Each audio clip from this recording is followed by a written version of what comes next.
کسی بھی قوم پر اتنا بڑا سانحہ اور حادثہ فاجعہ صرف چند لوگوں کے کرتوتوں کے نتیجے میں نہیں آتا، جب تک کہ قوم کا اجتماعی طور پر فساد پیدا نہ ہو چکا۔ اللہ تعالیٰ کا قانون یہ ہے کہ افراد کی برکتیں تو پھیل سکتی ہیں کہ پوری قوم کے اوپر سائبان بن جائیں، جیسے نیکیوں کا قاعدہ ہے کہ 10 گنا سے 700 گنا تک بھی اللہ تعالیٰ اجر دے گا، لیکن گناہ کی سزا بالکل حساب کے مطابق ملتی ہے، زیادہ نہیں ملتی۔ لیکن جب پھر سزا آتی ہے تو چوتھا قانون یہ ہے کہ پھر گیہوں کے ساتھ گھن بھی پستا ہے۔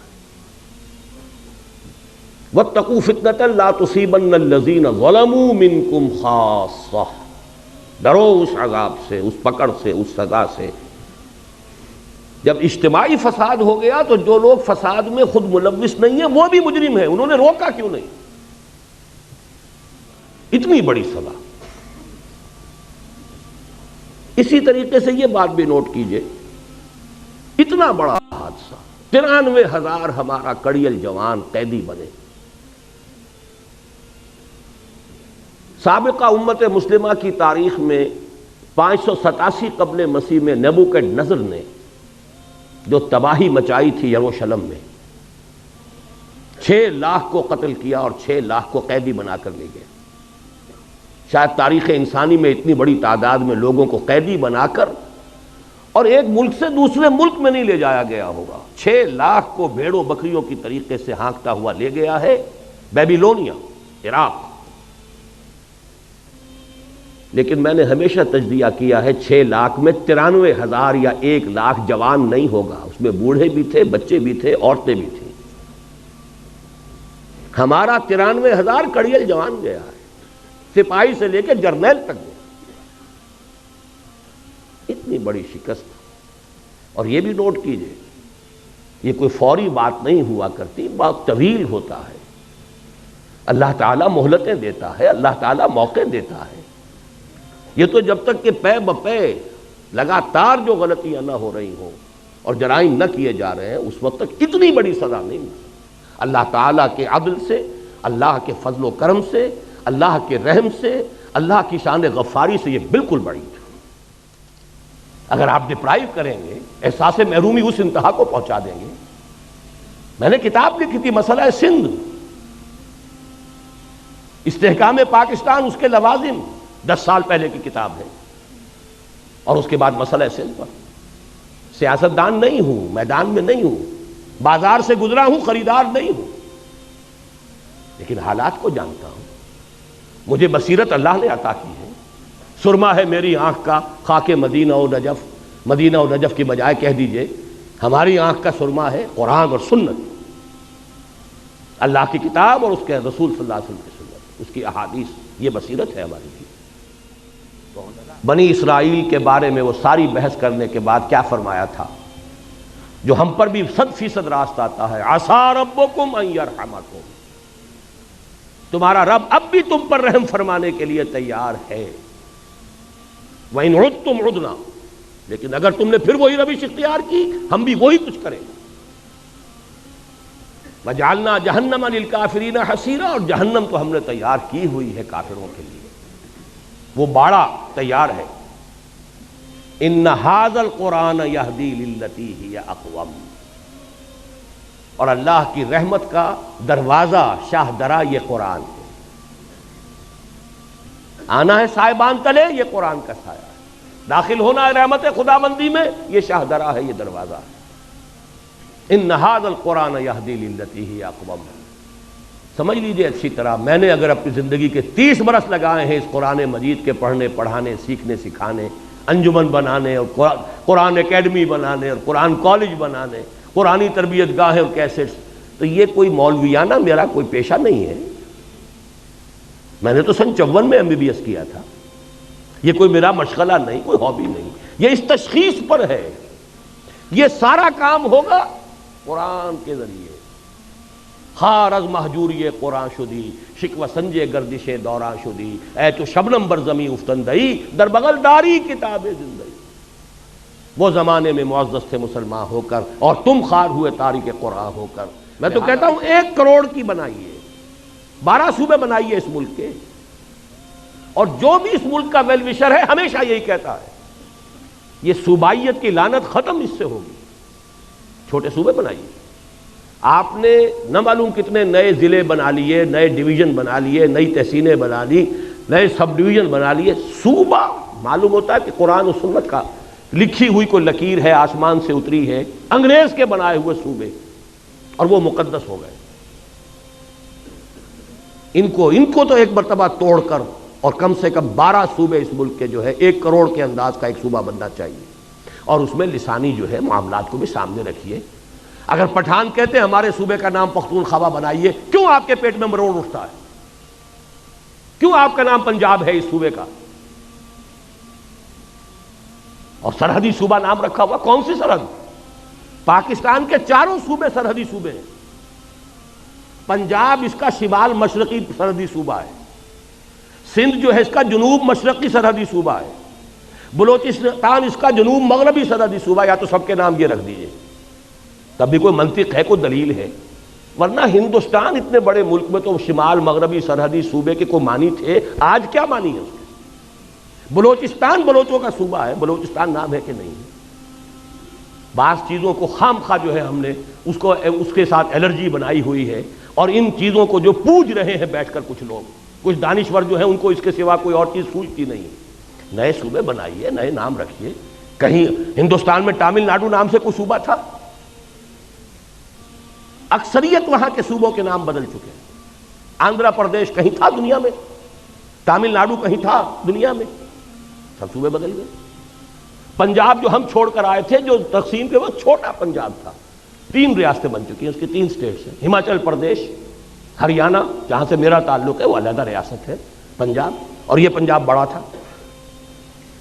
بہرحال اگر آپ ایک ملک کی وحدت کو قائم رکھنا چاہتے ہیں تو ان چھوٹے صوبے چھوٹے، اور انہیں زیادہ سے زیادہ آٹونومی دیجئے خدا کے لیے، ورنہ اور آپ پورے پاکستان کا ایک صوبہ بنا کر اور صدر مقام بنا رہے ہیں لاہور شریف کو، کس حساب سے صحیح ہے؟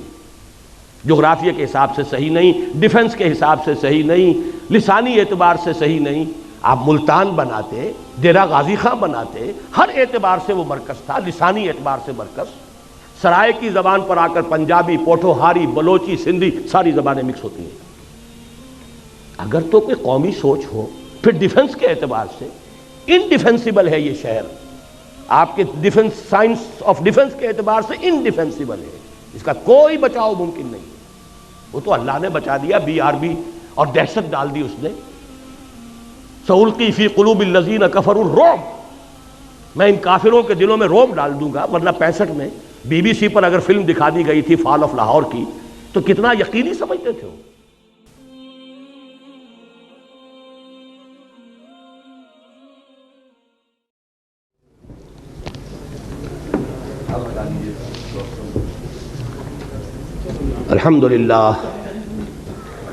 الحمدللہ وکفا والصلاة والسلام علی عبادہ الذین اصطفیٰ، خصوصاً علی افضلہم وخاتم النبیین محمد الامین وعلی آلہ وصحبہ اجمعین۔ اما بعد فقد قال اللہ تبارک وتعالی کما ورد فی سورۃ الشورى: اعوذ باللہ من الشیطان الرجیم، بسم اللہ الرحمن الرحیم۔ وما اصابکم من مصیبت فبما کسبت ایدیکم ویعفو عن کثیر۔ وقال تبارک وتعالی کما ورد فی سورۃ بنی اسرائیل: عسى ربكم أن يرحمكم وإن عدتم عدنا وجعلنا جهنم للكافرين حصيرا۔ إن هذا القرآن يهدي للتي هي أقوم ويبشر المؤمنين الذين يعملون الصالحات أن لهم أجرا كبيرا وأن الذين لا يؤمنون بالآخرة أعتدنا لهم عذابا أليما۔ صدق الله العظيم۔ رب اشرح لي صدري ويسر لي امري واحلل عقدة من لساني يفقهوا قولي۔ معزز حاضرین اور مہمانان گرامی، میرا یہ خیال ہے کہ اس بات پر وقت صرف کرنے کی ضرورت نہیں ہے کہ سقوط ڈھاکہ یا سقوط مشرقی پاکستان پوری دنیا کی تاریخ کے اعتبار سے بھی اہم واقعات میں سے ہے۔ خاص طور پر امت مسلمہ کو 20ویں صدی عیسوی کے نصف آخر میں اور 14ویں صدی ہجری کے ربع آخر میں جن دو عظیم ترین صدمات سے دوچار ہونا پڑا، ان میں سے ایک سقوط ڈھاکہ ہے۔ پہلا 1967 کی عرب اسرائیل جنگ، یروشلم پر یہودیوں کا قبضہ، مصر، شام، شرق اردن کی شرمناک شکست، اسرائیل کی عظیم توسیع۔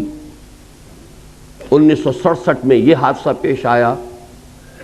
امیین، اس امت کے دو حصے ہیں، امیین یعنی عرب،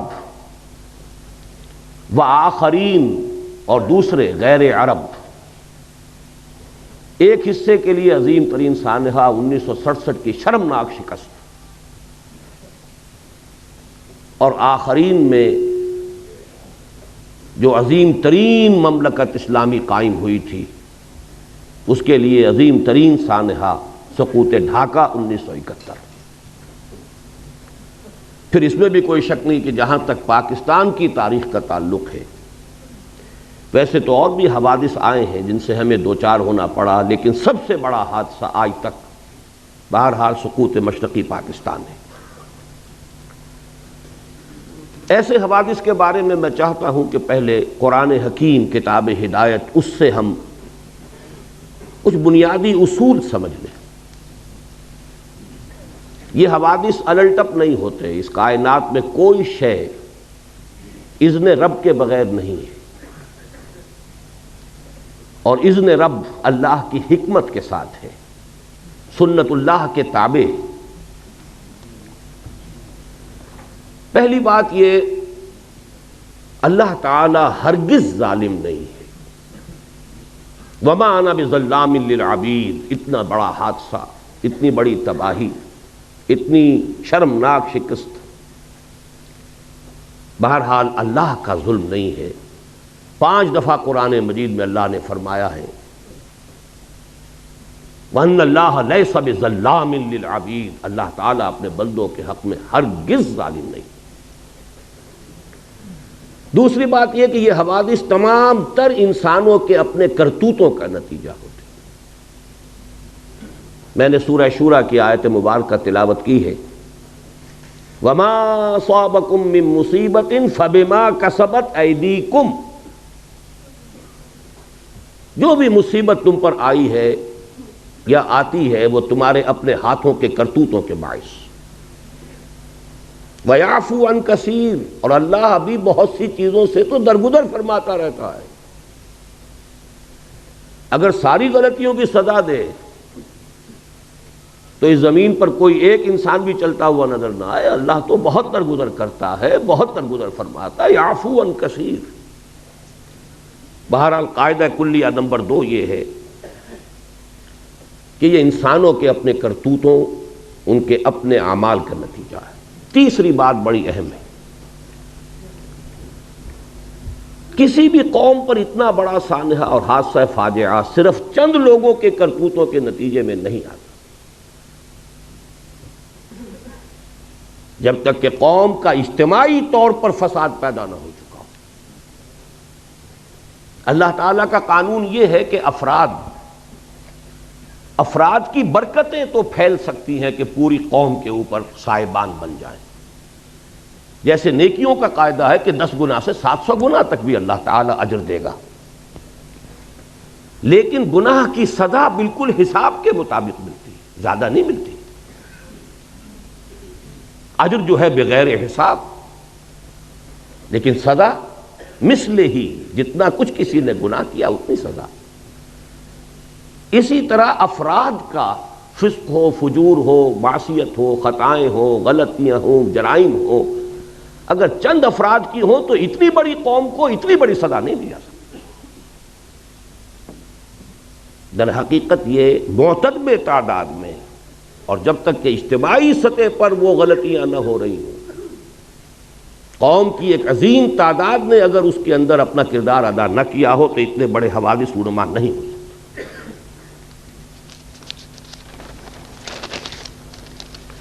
لیکن جب پھر سزا آتی ہے تو چوتھا قانون یہ ہے کہ پھر گیہوں کے ساتھ گھن بھی پستا ہے۔ وَاتَّقُوا فِتْنَةً لَا تُصِيبَنَّ الَّذِينَ ظَلَمُوا مِنْكُمْ خَاصَّةً، ڈرو اس عذاب سے، اس پکڑ سے، اس سزا سے۔ جب اجتماعی فساد ہو گیا تو جو لوگ فساد میں خود ملوث نہیں ہیں وہ بھی مجرم ہیں، انہوں نے روکا کیوں نہیں؟ لہذا پھر جب سزا آتی ہے تو پھر اس میں وہ چاہے وہ گناہ میں اور اس جرم میں شریک نہیں بھی تھے بالفعل،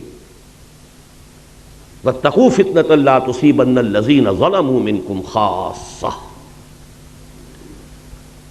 پانچویں بات یہ کہ جہاں تک اس قسم کے حوادث کے آخری سٹیجز کا معاملہ ہے اس میں یقیناً کچھ افراد نمایاں ہو جاتے ہیں۔ والذی تولیٰ کبرہ، وہ شخص کے جس نے سب سے بڑا گناہ کما لیا، وہ بھی ہوں گے، لیکن بہرحال یہ نہ سمجھیے کہ یہ در حقیقت صرف چند افراد کی، چند لوگوں کی سازش کا نتیجہ ہے، اتنی بڑی سزا۔ اسی طریقے سے یہ بات بھی نوٹ کیجئے، اتنا بڑا حادثہ، 93,000 ہمارا کڑیل جوان قیدی بنے۔ سابقہ امت مسلمہ کی تاریخ میں 587 قبل مسیح میں نیبوکڈ نظر نے جو تباہی مچائی تھی یروشلم میں، 6 لاکھ کو قتل کیا اور 6 لاکھ کو قیدی بنا کر لے گئے۔ شاید تاریخ انسانی میں اتنی بڑی تعداد میں لوگوں کو قیدی بنا کر اور ایک ملک سے دوسرے ملک میں نہیں لے جایا گیا ہوگا۔ 6 لاکھ کو بھیڑوں بکریوں کی طریقے سے ہانکتا ہوا لے گیا ہے بیبیلونیا، عراق۔ لیکن میں نے ہمیشہ تجزیہ کیا ہے 6 لاکھ میں 93,000 یا 1 لاکھ جوان نہیں ہوگا، اس میں بوڑھے بھی تھے، بچے بھی تھے، عورتیں بھی تھیں۔ ہمارا 93,000 کڑیل جوان گیا ہے، سپاہی سے لے کے جرنیل تک گیا۔ اتنی بڑی شکست، اور یہ بھی نوٹ کیجئے یہ کوئی فوری بات نہیں ہوا کرتی، بات طویل ہوتا ہے۔ اللہ تعالیٰ مہلتیں دیتا ہے، اللہ تعالیٰ موقع دیتا ہے۔ یہ تو جب تک کہ پے بپے لگاتار جو غلطیاں نہ ہو رہی ہوں اور جرائم نہ کیے جا رہے ہیں اس وقت تک اتنی بڑی سزا نہیں ملتی۔ اللہ تعالیٰ کے عدل سے، اللہ کے فضل و کرم سے، اللہ کے رحم سے، اللہ کی شان غفاری سے یہ بالکل بڑی ہے۔ جو حوادث اس وقت پیش آئے ہیں جن کو کہ ہماری طب کی اصطلاح میں، میڈیکل ٹرمینالوجی میں ایکسائٹنگ کازز کہا جاتا ہے، اس کا کچھ تذکرہ آپ جنرل اسادی صاحب سے سن چکے۔ حمود الرحمن کمیشن جو کہ جس کی رپورٹ منظر عام پر نہیں آئی، اس میں بھی اسی قسم کے حالات ہی سے ظاہر بات ہے کہ گفتگو ہو سکتی ہے۔ میں نے جو قرآن مجید کے ان موضوعات سے متعلق اللہ تعالیٰ کی جو سنتیں ہیں، لن تجد لسنت اللہ تبدیلا، جو آپ کے سامنے رکھی ہیں، ان کے پیش نظر میں ذرا ایک طویل اور گہرا تجزیہ آپ کے سامنے رکھنا چاہتا ہوں۔ یہ ہماری قومی غلطیاں ہیں، ہماری اجتماعی غلطیاں۔ بڑی پیاری بات کہی ہے جنرل صاحب نے کہ ہمیں یہ اب بھی ہمارے صحافی دھوکہ دیتے ہیں کہ وہاں تو محبت ہی کے زمزمے بہہ رہے ہیں، وہاں جو نفرت پیدا ہو چکی تھی، اتنا عظیم انقلاب جو آ چکا تھا، اس کی صحیح خبر یہاں دی نہیں گئی۔ گئے اور جا کر چند دعوتیں کھائیں اور چند لوگوں سے ملے اور محبت کے زمزمے یہاں کے سنا دیے، اللہ اللہ خیر صلی اللہ۔ نفرت کی یہ انتہا، رونگٹے کانپ اٹھ کھڑے ہو رہے ہیں، آدمی کا دل لرز جاتا ہے۔ اور اتنا بڑا انقلاب، سن 46 میں 95% سیٹیں مسلم لیگ لے رہی ہے، اور کل 8 برس، سن 54 کے الیکشن میں 300 میں سے 10 سیٹیں، 290 گئی۔ کچھ تو ہوا ہے، کوئی قیامت تو بپا ہوئی ہے. یہ انقلاب عظیم کہاں سے آ گیا؟ جس شہر میں مسلم لیگ کی تاسیس ہوئی 1906 میں، کتنا بڑا پروونس یونائٹڈ بنگال، اور طویل ترین عرصے تک مسلم لیگ کی منسٹری رہی. وہاں کے عوام کیوں آخر اس درجے آ گئے کہ اٹھا لو پاندان اپنا، میں باز آیا محبت سے؟ کوئی کرتوت ہمارے ہیں نا، کوئی جرائم ہمارے ہیں. اگر ان کو نہیں سمجھیں گے تو آئندہ بھی تاریخ اپنے آپ کو دہرائے گی. اسی لیے میں نے آیت سنائی ہے آپ کو. خصوصی میں نے ریکویسٹ کی تھی کہ یہ سورہ بنی اسرائیل کا پہلا رکوع یہاں پڑھا جائے، لیکن کریں کیا، زبان یار من ترکی ومن ترکی نمی دانم. آپ کو کیا پتا کہ کیا پڑھا گیا اور کیا آپ نے سنا. عسیٰ ربکم ان یرحمکم وان عدتم عدنا. تمہارا رب تم پر رحم کرنے کے لیے تیار ہے، لیکن اگر تم نے پھر وہی روش اختیار کی، ہم پھر وہی کچھ کریں گے. یہ قانون ہے اللہ کا. عسیٰ ربکم ان یرحمکم. اپنے لچھن درست کرو، اپنے اعمال صحیح کرو تو ہم رحم کریں گے. عسیٰ ربکم ان یرحمکم وان عدتم عدنا. پھر ارادہ کرو گے، پھر وہی کچھ کرو گے، ہم بھی وہی کچھ کریں گے جو ہم نے پہلے کیا. وہی سزائیں ملیں گی، اس سے بڑے پیمانے پر ملیں گی. اور یہ تو دنیا کی سزا ہے. وَجَعَلْنَا جَهَنَّمَ لِلْكَافِرِينَ حَصِيرًا. ابھی تو آخرت میں جہنم ہم نے تیار کی ہوئی ایسے ناہنجاروں کے لیے. بہرحال اب ذرا حوصلہ کیجئے کچھ غلطیوں کے اوپر گفتگو کو سننے کے لیے. اس میں ہماری قیادت عظمیٰ پر بھی تنقید آئے گی. ہماری قیادت عظمیٰ کوئی معصومین پر مشتمل نہیں تھی،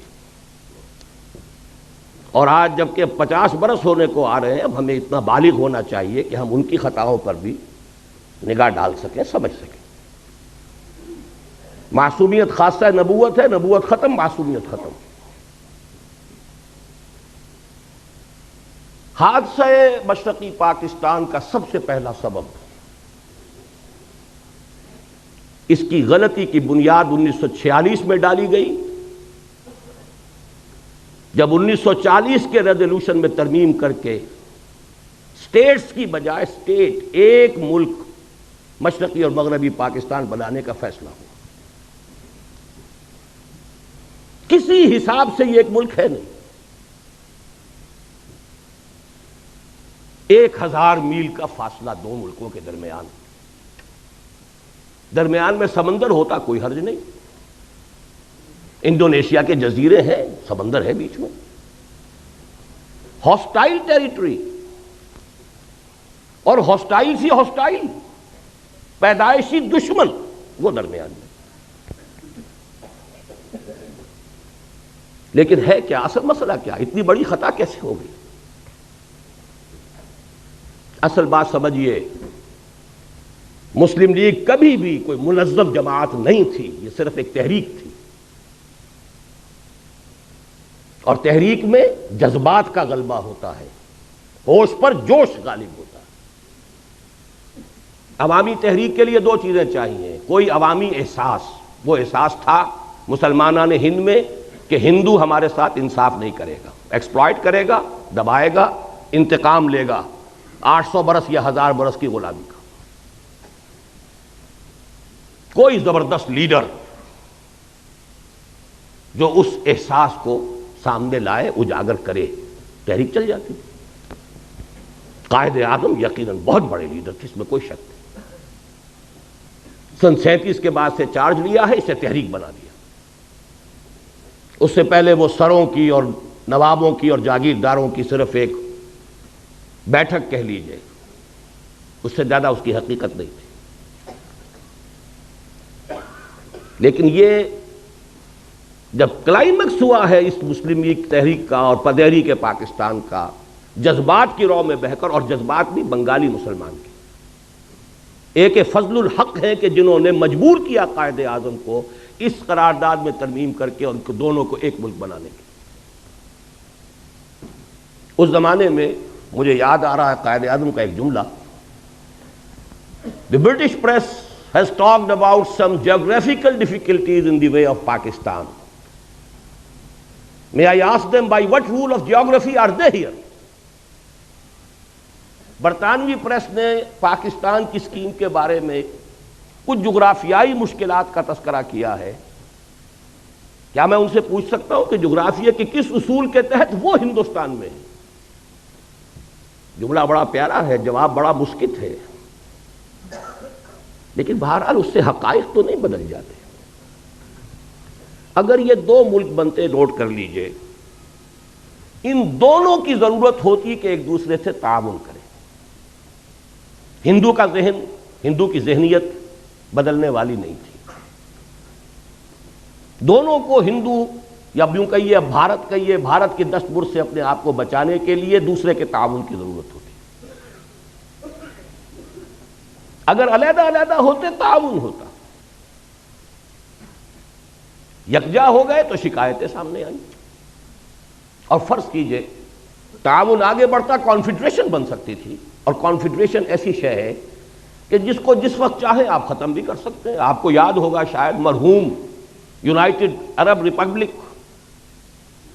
مصر اور شام کا کانفیڈریشن ہوا تھا نا، کتنی آسانی سے ہوا، کتنی آسانی سے کھل گیا وہ. بہرحال میرے نزدیک پہلی غلطی جو ہوئی ہے ہم سے وہ یہ ہے کہ ہم نے جغرافیے کی اس درجے نفی کی، جغرافیائی حقائق کو بالکل نظر انداز کیا. دوسری غلطی، اور یہ ہے اصل، میں یہ مانتا ہوں انسانی جذبہ جغرافیے کو شکست دے دیتا، اور دیا اس نے.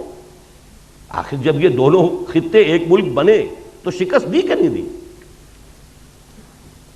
انسان اشرف المخلوقات ہے، اس میں بڑی قوتیں اللہ نے رکھی ہیں، اس کے لیے پوری کائنات مسخر کی ہے، اس کے سامنے سارے فرشتوں کو جھکا دیا گیا تھا. انسانی جذبہ بہت بڑی شے، لیکن وہ جذبہ تھا اسلام کے حوالے سے، نعرہ تھا اسلام، پاکستان کا مطلب کیا؟ لا الہ الا اللہ. اس جذبے کی ہم نے قیام پاکستان کے فوراً بعد نفی کر دی، اس کا گلا گھونٹ دیا. اے باد صبا ہی ہما آوردہ تست. ہونا یہ چاہیے تھا کہ فوری اعلان ہوتا کہ یہاں پر یہ اسلامی ریاست ہوگی، یہاں نظام خلافت ہوگا. اور اس سے بھی آگے بڑھ کر یہ تو پین اسلامزم کی طرف پہلا قدم ہے. آپ کو یاد ہوگا گاندھی نے بڑے ممیاتے ہوئے ایک دفعہ قائد اعظم سے بات کی تھی، آپ کے پاکستان کا مطلب پین اسلام تو نہیں. کانپتا تھا ہندو پین اسلام کے تصور سے کہ یہ تو پہلا قدم ہے، عالم اسلام کہاں سے کہاں جائے گا. یہ ہم نے دونوں کی نفی کر دی. چاہے مسلم لیگ کی قیادت، دیکھیے نیتوں کا حال اللہ جانتا ہے، ہم نہیں جانتے. ہو سکتا ہے کہ مسلم لیگ کی قیادت اپنے ذہن میں، اپنے دل میں خالص اسلامی نظریات رکھتی ہو، اور یہ صرف مصلحت وقت کا تقاضا سمجھا ہو کہ اس وقت پوری دنیا میں پوری دنیا کو دشمن نہ بنا لیا جائے. بہرحال ہم نے چاہے مصلحتاً کیا ہے، چاہے یہ کہ ہمارا نظریہ ہی یہ تھا، واللہ عالم، کیا یہ ہے کہ ہم نے دنیا کے سامنے پاکستان کو انٹروڈیوس کرایا ہے ایک سیکولر جدید مغربی ریاست کی حیثیت. چنانچہ اس کا پہلا وزیر قانون ایک ہندو اور پہلا وزیر خارجہ ایک قادیانی. اصل بات یہ ہے، 100 غلطیوں کی ایک غلطی ہے. آخر لوگ پاگل تو نہیں ہیں، کودن تو نہیں ہے، احمق تو نہیں ہے، ہر چیز کا ایک نتیجہ نکلتا ہے. اگر وہ پاکستان کا مطلب کیا لا الہ الا اللہ، اس نے پورے ہندوستان کے مسلمانوں کو گیلوینائز کر دیا تھا، آگ بھر دی تھی، تو بہرحال ان چیزوں سے اوس بھی پڑی ہے، جذبات ٹھنڈے پڑے، جوش و خروش ختم، اسٹیم آؤٹ. پاکستان کی ہم نے اس پوری تحریک کی نفی کی. میں پھر کہہ رہا ہوں، نیت کا معاملہ اللہ جانتا ہے، مصلحت کے تحت بھی ہو سکتا ہے. لیکن اس مصلحت کا نتیجہ بہت ہمارے حق میں خطرناک اور خوفناک نکلا. وہ جملہ قائد اعظم کا very soon Muslims will cease to be Muslims and Hindus will cease to be Hindus. Not in the religious sense, because religion is the private affair of the individuals, but in the political sense. پورے تحریک پاکستان کی نفی ہے. اگر یہ secularism نہیں ہے تو سیکولرزم اور کس بلا کا نام ہے؟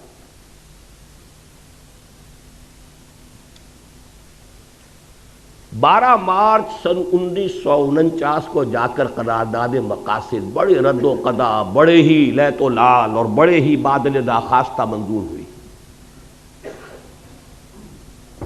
لیکن اس سے پہلے بہت سی اوس پڑ چکی تھی، جذبات ٹھنڈے پڑ چکے تھے.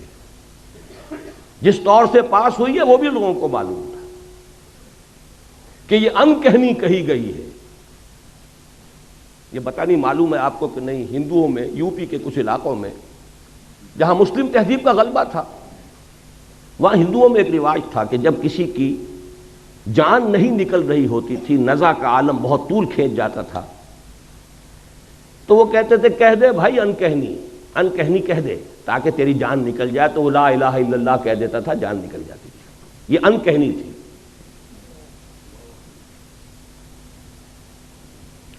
لیکن اس کا جو دوسرا بہت بڑا نتیجہ نکلا، پہلی بات تو یہ ہے نتیجے کے اعتبار سے یہ بہت بڑا نتیجہ ہے، لیکن دوسرا کانسٹیٹیوشنل جو ہمارا مسئلہ ہے اس کے اعتبار سے جو عظیم نتیجہ اس کا برآمد ہوا، ویسٹرن ڈیموکریٹک نارمز، پرنسپلز، اصول کیا ہے؟ ان اصولوں پر پاکستان کے لیے کوئی دستور بنانا متحدہ پاکستان کے لیے ناممکن تھا.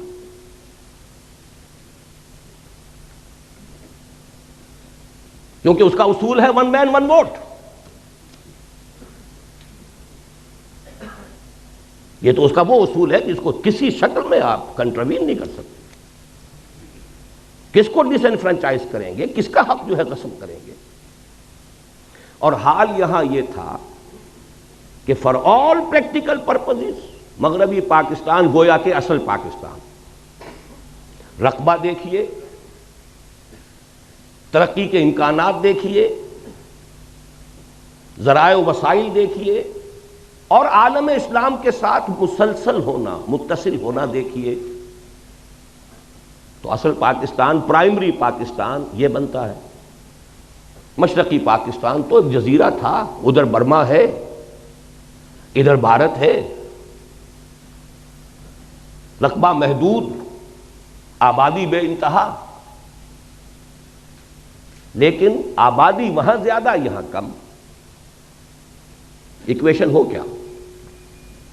نتیجہ یہ ہے کہ 12 مارچ سن 49 کو جب قرارداد مقاصد پاس ہوئی ہے تو ساتھ ہی ایک بیسک پرنسپلز کمیٹی بنا دی گئی کہ اب جو دستور ہمیں بنانا ہے اس ملک کا، اس کے بنیادی اصول کیا ہوں گے. اس کی پہلی رپورٹ آئی ہے ستمبر سن 50 میں، 1.5 سال بعد. اس میں چونکہ 2 ہاؤسز، اس پہ 2 اعتراضات ہوئے. ایک اعتراض تو یہ ہوا کہ اس میں اسلام کا اب سرے سے ذکر نہیں تھا، گویا کہ قرارداد مقاصد کی حیثیت تو ایسی تھی جیسے سینما کا افتتاح کرنے کے لیے تلاوت قرآن کرا دیا. باقی اصل دستور جو بننا تھا اس میں اسلام کا سرے سے کوئی تذکرہ نہیں. لہذا ایک تو اس کی وجہ سے وہ اوس پر اوس اور پڑ گئی کہ یہ قرارداد مقاصد پاس کر کے بھی نیت ان کی نہیں ہے اسلام کی طرف آنے کی. دوسرے یہ کہ وہاں 2 ہاؤسز جو ہے تجویز کیے گئے، اور اپر ہاؤس میں ہر صوبے کو مساوی، جو بھی عام اصول ہے. مشرقی پاکستان کے لوگوں نے کہا کہ نہیں، اس طرح تم ہمیں اقلیت میں تبدیل کر رہے ہو. اپر ہاؤس میں تو پھر 5واں حصہ ہے ان کا، وہاں تو آبادی کا حساب ہے نہیں. وہ ختم ہوئی. اس کے بعد دوبارہ پھر یہ جا کر دسمبر سن 52 میں بیسک پرنسپل کمیٹی رپورٹ پھر آئی. اس میں پیریٹی کی گئی. دونوں ہاؤسز کے اندر مشرقی پاکستان، مغربی پاکستان کے ممبر برابر ہوں گے، اور مغربی پاکستان میں پھر پروپورشنل تمام صوبوں میں آبادی کے پروپورشنل تقسیم ہو جائے گی. مشرقی پاکستان کے لوگوں نے پھر کہا کہ ہماری حق تلفی ہے۔ اب اگر آپ چلنا چاہتے ہیں ویسٹرن ڈیموکریسی پر، یہ جو توق پڑ گیا ہمارے گلے میں ویسٹرن ڈیموکریسی کا، ایک طرف تو سارا جذبہ ختم، دین کی بات ختم، پوری تحریک کا صغرا کبرا ختم، اور دوسری طرف یہ توق جو ہے یہ جس کی وجہ سے کوئی دستور بن ہی نہیں سکتا۔ اور سب سے بڑا مسئلہ یہ تھا کہ اگر ون مین ون ووٹ ہو تو ترازو ہاتھ میں جاتی ہے ہندو کے، 1 کروڑ جو ہندو وہاں تھا، جو زیادہ بیدار، زیادہ منظم، زیادہ سرمایہ دار، زیادہ تعلیم یافتہ، وہ تو اسلامیات پڑھاتے تھے، اسکولوں اور کالجوں میں اسلامیات پڑھانے والے ہندو ٹیچر تھے، جیسے آج امریکہ میں اسلامیات پڑھانے والے بڑی یونیورسٹیوں میں یہودی ہیں، وہ میکگل ہو یا کوئی ہو، جا کر یہودیوں سے پڑھ کر آتے ہیں۔ ڈاکٹر فضل الرحمان صاحب بھی یہودیوں سے پڑھ کر آئے تھے۔ اسی طرح وہاں ہندو تھے، بیدار زیادہ، منظم زیادہ، تعلیم یافتہ زیادہ، سرمایہ دار زیادہ۔ تو گویا کہ اگر ون مین ون ووٹ ہو تو ساری ترازو اس کے ہاتھ میں، کاسٹنگ ووٹ اس کا ہے، ویٹو اس کا کہیے۔ یہ وجہ ہے کہ اس ملک کا کوئی دستور نہیں بن سکا۔ 26 برس گزرے ہیں کہ اس ملک کا کوئی دستور نہیں بنا۔ یہ خلا آخر نتیجے پیدا کرتا ہے کہ نہیں کرتا؟ مجھے یاد ہے جب میں یہاں میڈیکل کالج میں پڑھتا تھا، جمعیت طلبہ کا ناظم اعلیٰ تھا، عزم کے نام سے ایک ہفتے وار 15 روزہ ہمارا رسالہ نکلتا تھا۔ اس میں مستقل میں نے آخری صفحہ اس کا بڑے سائز پر نکلتا تھا، وہ آخری صفحے کا عنوان ہی یہ ہوتا تھا، خطوط اور مضامین: اس سوچ میں کلیاں زرد ہوئیں، اس فکر میں غنچے سوکھ گئے، آئین گلستاں کیا ہوگا، دستور بہاراں کیا ہوگا۔ یہ شعر موٹا: اس سوچ میں کلیاں زرد ہوئیں، اس فکر میں غنچے سوکھ گئے، آئین گلستاں کیا ہوگا، دستور بہاراں، دستور ہی بننے میں نہیں آ رہا۔ بہرحال ایک بات نوٹ کر لیجئے، جیسے جنرل صاحب نے فرمایا، دیکھیے باقی جو بھی ہم ہیں، سندھ، پنجاب، سرحد، بلوچستان، ہمارے اندر فرق و تفاوت اتنا نہیں ہے جتنا کہ مغربی پاکستان اور مشرقی پاکستان کے لوگوں میں تھا۔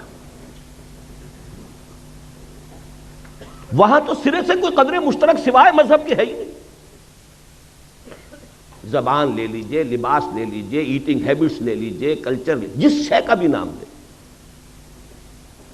یہاں کی عورتوں کا لباس اور وہاں کی عورتوں کا لباس، پٹھان اور بلوچی عورت تو یہ سمجھے گی، بنگالی عورت مسلمان عورت ہو کہ یہ تو ننگی ہے۔ اب وہاں تو اسلام کا رشتہ تھا، ہم نے اس کی نیگیشن کی، مغربی جمہوریت، اور ہم دوہرے ڈائلیما میں پھنس گئے۔ ایک تو گویا کہ اپنے نیچے سے جڑ بنیاد زمینی ہم نے کھسکا دی، اور نمبر 2 یہ جو ایک ہمارے لیے عقدہ لا ینحل ڈائلیما، دستور بنائے تو کیا بنائے۔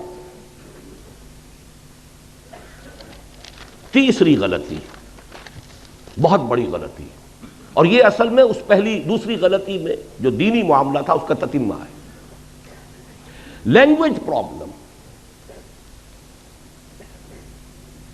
تحریک مسلم لیگ کے دوران تو اصل میں اردو گویا کہ پاکستان کی زبان اور مسلم لیگ کی زبان، وہ تو اقبال کے جو ظریفانہ کلام ہے بانگ درا میں، اس میں ہے نا، اے شیخ و برہمن سنتے ہو کیا اہل بصیرت کہتے ہیں، گردوں نے کتنی بلندی سے ان قوموں کو دو پٹکا ہے، یا باہم پیار کے جلسے تھے دستور و محبت قائم تھا، یا بحث میں اردو ہندی ہے، یا قربانی یا جھٹکا ہے۔ سکھ کے ساتھ جھگڑا قربانی اور جھٹکے کا تھا، ہندو کے ساتھ ہندی اور اردو کا تھا۔ پاکستان بننے کے بعد معلوم ہوا کہ وہ تحریک کے دور کا جذباتی معاملہ، اس کی فضا اور ہوتی ہے، حقائق کچھ اور ہوتے ہیں۔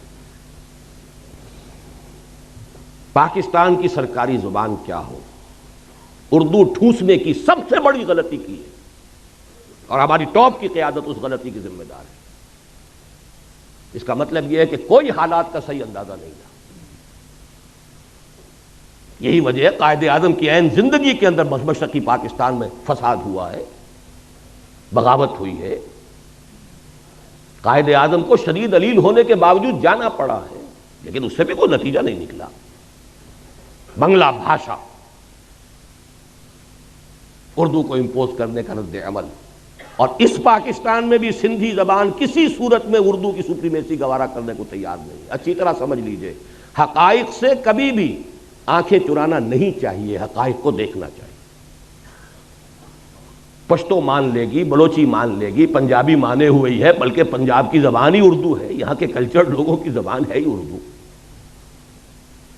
لیکن یہ کہ سندھی کبھی تیار نہیں ہے۔ ان کا دعویٰ بھی ہے، بہت قوی ہے، ہماری زبان قدیم ہے، یہ کل کی چھوکری ہے، 300-400 برس سے زیادہ اس کی تاریخ نہیں اردو کی۔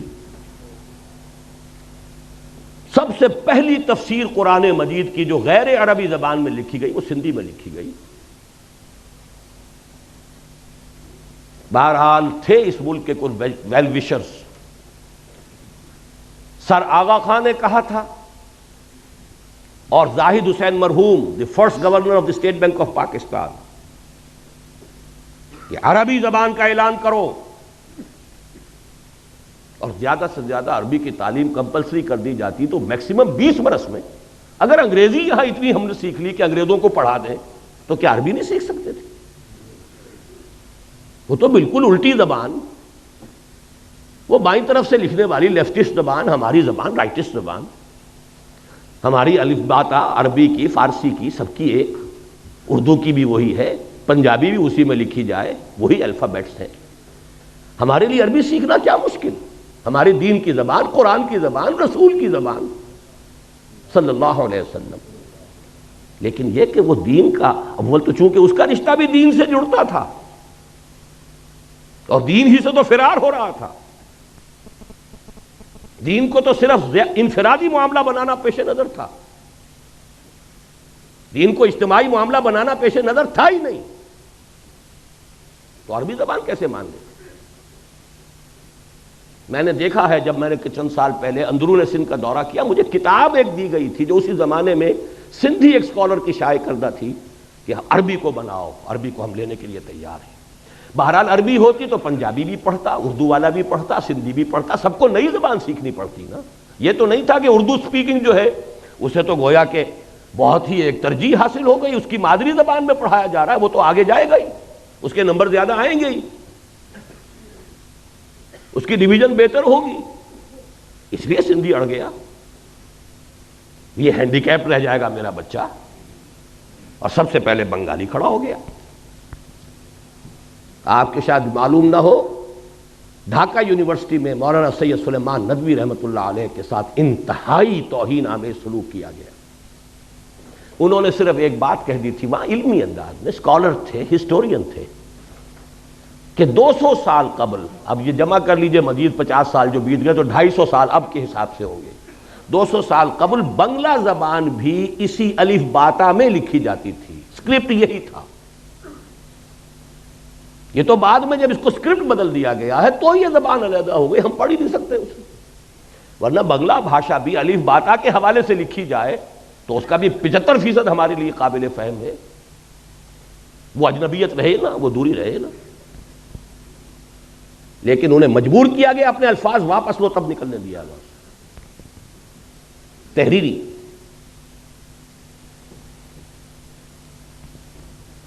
چوتھی بڑی غلطی، ان سب چیزوں کا نتیجہ اصل میں کیا نکلا؟ ڈس ایلیوژنمنٹ، ایک لفظ کافی۔ یہ کہاں کا اسلام تھا؟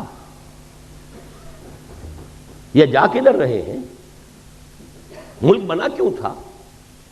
میں بھی مانتا ہوں جو کہا جنرل صاحب نے، ایوریج مغربی پاکستانی کے مقابلے میں ایوریج مشرقی پاکستانی زیادہ مذہبی آدمی،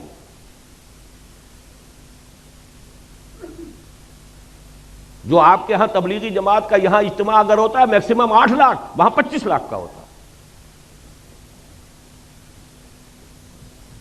یہی تو وجہ تھی نا کہ مسلم لیگ وہاں بنی، یہی تو وجہ تھی کہ یونائٹڈ بنگال میں کتنے عرصے خواجہ ناظم الدین وزیر اعلیٰ رہے،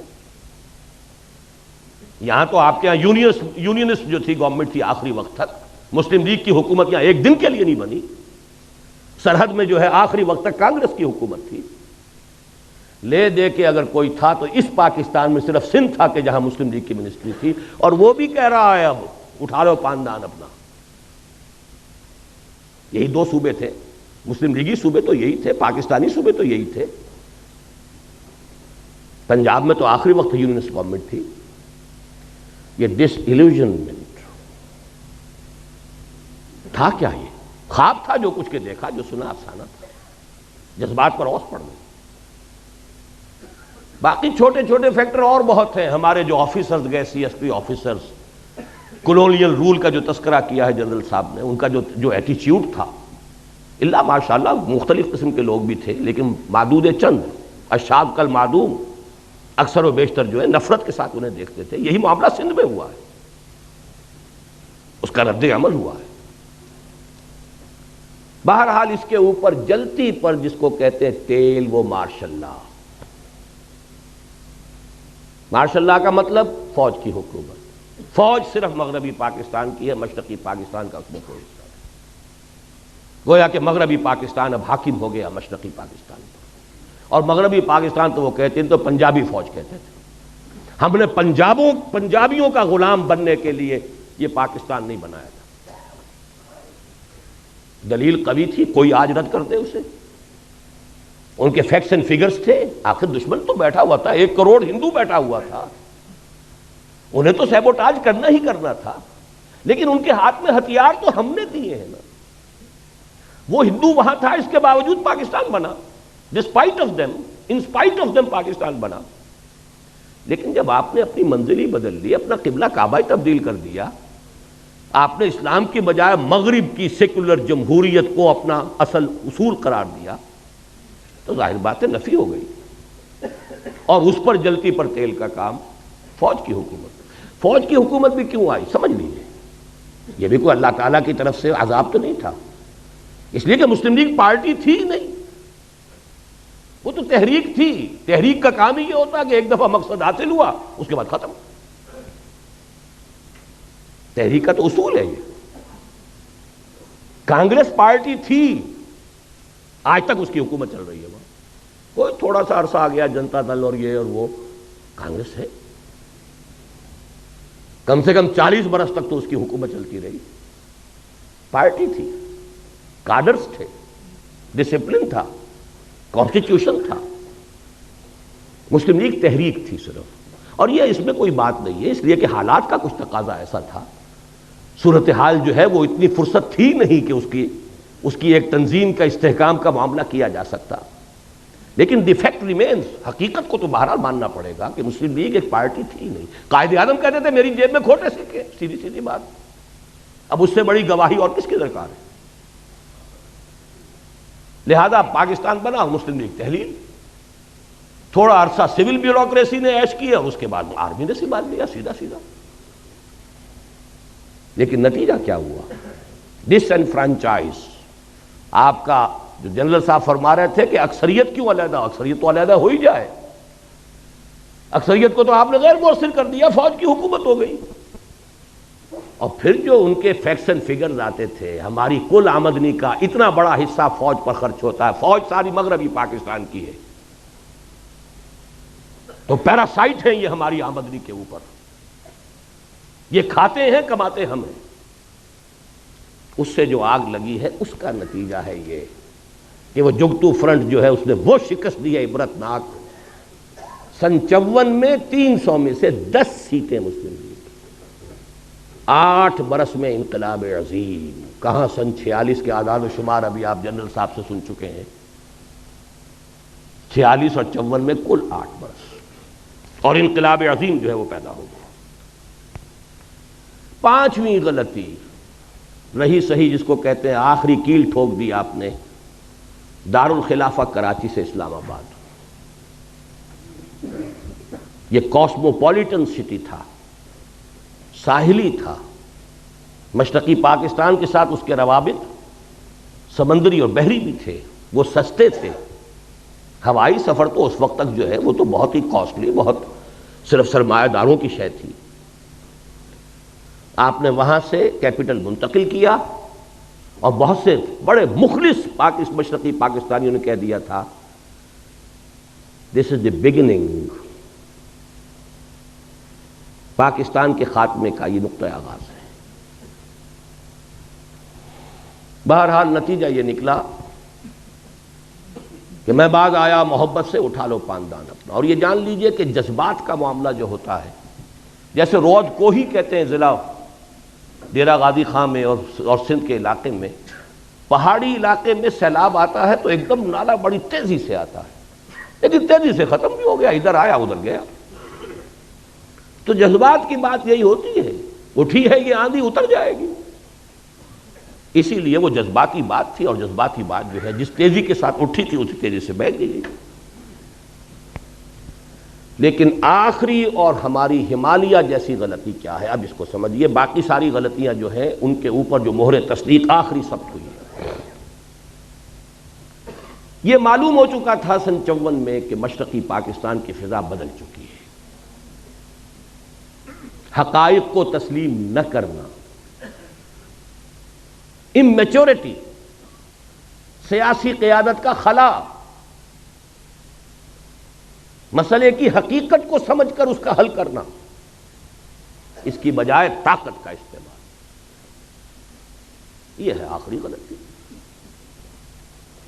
جس نے سارے معاملے کو جو ہے اپنے آخری منطقی انداز تک پہنچا دیا. تفاصیل آپ سن چکے ہیں. میں تو اس میں صرف 4 کاش آپ کے سامنے رکھ رہا ہوں.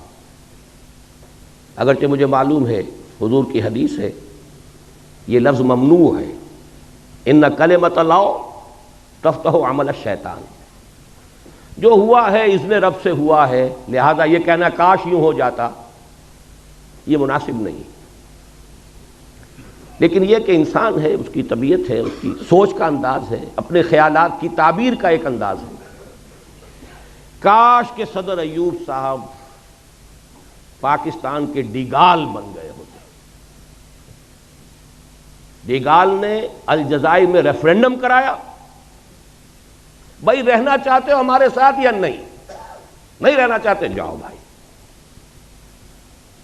کتنے عرصے تک جنگ کرتے رہے، کتنے فرانسیسی مارے گئے، ادھر سے الجزائری جو ہے وہ اپنی جانیں دے رہے ہیں، اور مسلسل جنگ کی وجہ سے فرانس کی ترقی رکی ہوئی ہے. فرانس آگے نہیں چل پا رہا، سارے وسائل اس میں کھپ رہے ہیں. اسے اپنے بہترین دوستوں کو جیل میں ڈالنا پڑا. اور آپ کو یاد ہے یہ 3 بڑے ٹال اس وقت کے ملٹری لیڈرز تھے دنیا کے اندر، ڈی گال، پھر صدر ناصر، پھر صدر ایوب. قداور ہونے میں کم نہیں تھا ڈی گال سے یا اور صدر ناصر سے، لیکن فہم اور سمجھ کاش کے ڈیگال والا معاملہ کرتا. میں نے 1969 میں مضمون لکھا تھا میثاق کے اندر کہ ہم مشرقی پاکستان کے لوگوں کو جبراً اپنے ساتھ ہرگز نہیں رکھ سکتے، خدا کے لیے ان سے ریفرینڈم کرائیے. وہ پاکستان کے ساتھ رہنا چاہتے ہیں یا نہیں، اور رہنا چاہتے ہیں تو کن شرائط پر رہنا چاہتے ہیں، ان سے پوچھیے، استصواب کیجیے. جبر اگر کریں گے تو اس کے نہایت خطرناک نتائج نکلیں گے. یہ جون جولائی 1969 کا میرا پرچہ میثاق کا ہے. کوئی طاقت مشرقی پاکستان کو زبردستی اور جبر کے ساتھ پاکستان کے ساتھ نہیں رکھ سکتی، مغربی پاکستان کے ساتھ. میں تو سیاسی آدمی نہیں ہوں، میری تو کہیں آمد و رفت کا بھی معاملہ نہیں تھا. میں تو صرف تعلیم و تعلم قرآن میں لگا ہوا تھا. سن 65 کے بعد سے جب لاہور دوبارہ آیا ہوں، میرا تو کام ہی ایک تھا، درس قرآن. لیکن حالات تو ہیں سامنے. وہ مرد درویش تھا کبھی دہلی کے اندر ایک چھوٹی سی کٹیا کے اندر بیٹھا ہوا، شاہ ولی اللہ دہلوی، صرف کتابیں لکھ رہا ہے اور کچھ نہیں کر رہا. لیکن ہندوستان کی نگاہ ہے، پورے حالات پر نگاہ ایسی ہے کہ اندازہ کر لیا تھا ہندوستان میں کوئی مسلمان حاکم، حکمران، نواب اس پوزیشن میں نہیں ہے کہ مرہٹوں کی اٹھتی ہوئی طاقت کا مقابلہ کر سکے. لہذا خط لکھا ہے احمد شاہ ابدالی کو، خدا کے لیے تم آؤ، ورنہ یہ کہ اس بر عظیم پاک و ہند سے، اس بر عظیم ہند سے اسلام اور مسلمانوں کا خاتمہ ہو جائے. تو حقائق کو دیکھنا اور بات ہے، ٹھیک ہے آپ میدان میں نہیں ہیں، سیاست میں نہیں ہے. میں 1969 کا اپنا جو ہے اداریہ میثاق کا آپ کو دکھا سکتا ہوں. اور اس کا بھی امکان ہے اگر آپ کسی کو آپشن دے دیتے ہیں اور ان سے پوچھیں کہ آپ کس بنیاد پر، کس شرائط پر رہنا چاہتے ہیں، تو اس کا امکان ہے کہ وہاں پر پاکستان ہی کے حق میں فیصلہ ہوگا. لیکن آپ نے تو آپشن دیا ہی نہیں. اور اگر نہ بھی ہوتا تو ٹھیک ہے، ٹیبل پر بیٹھ کر معاملہ طے کر لو بھائی. سیپریشن ہو جائے. سب سے مقدس رشتہ میاں اور بیوی کا ہے، اس میں بھی سیپریشن ہے. چاہے ابغض الحلال ہے، حلال میں سب سے زیادہ، حرام میں ابغض الحرام، حرام میں سب سے زیادہ ناپسندیدہ شے، لیکن ہے، جائز ہے. تو سیپریشن میں کوئی حرج نہیں تھا. وہ رد عمل تو نہ ہوتا کہ انہوں نے مشرقی پاکستان کا لیبل اتار کر اور پھینکا خلیج بنگال میں، اٹھا لو پاندان اپنا، ہمیں نہیں چاہیے پاکستان. آپ نے کبھی غور کیا دنیا میں کتنے عرصے تک دو جرمنی رہے، کسی جرمنی نے اپنا نام نہیں بدلا؟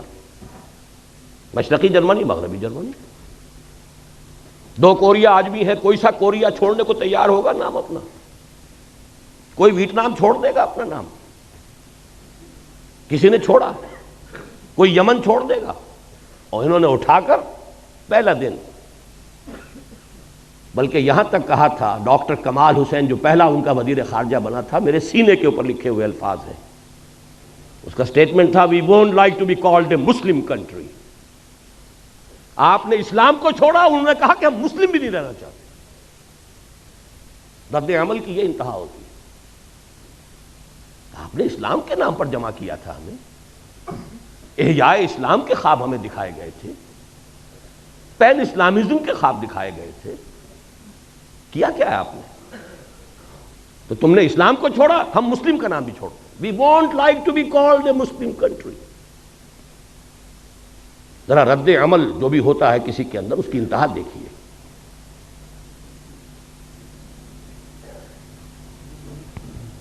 دوسرا کاش کیا ہے؟ کاش کہ نام نہاد ہمارے ہاں کے جمہوریت نواز،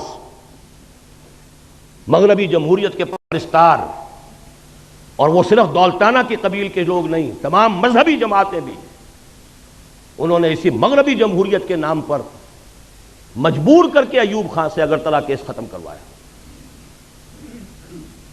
کاش کہ وہ یہ حرکت نہ کرے. کاش ہی کہہ سکتا ہوں، اور کیا کہہ سکتا ہوں. کیا امامان سیاست، کیا کلیسا کے شیوخ، سب کو دیوانہ بنا سکتی ہے میری ایک ہوں.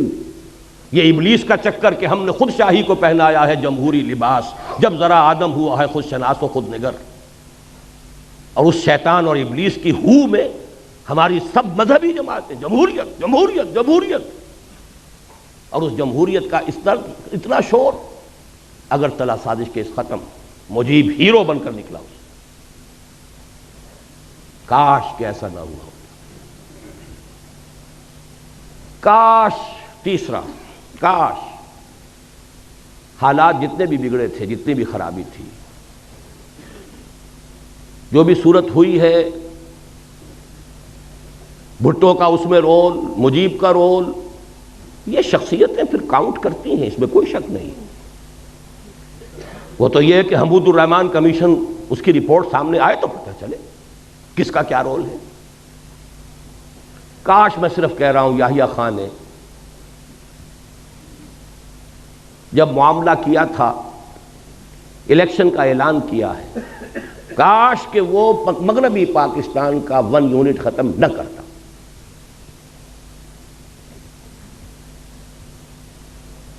اس کا نتیجہ کیا نکل سکتا تھا؟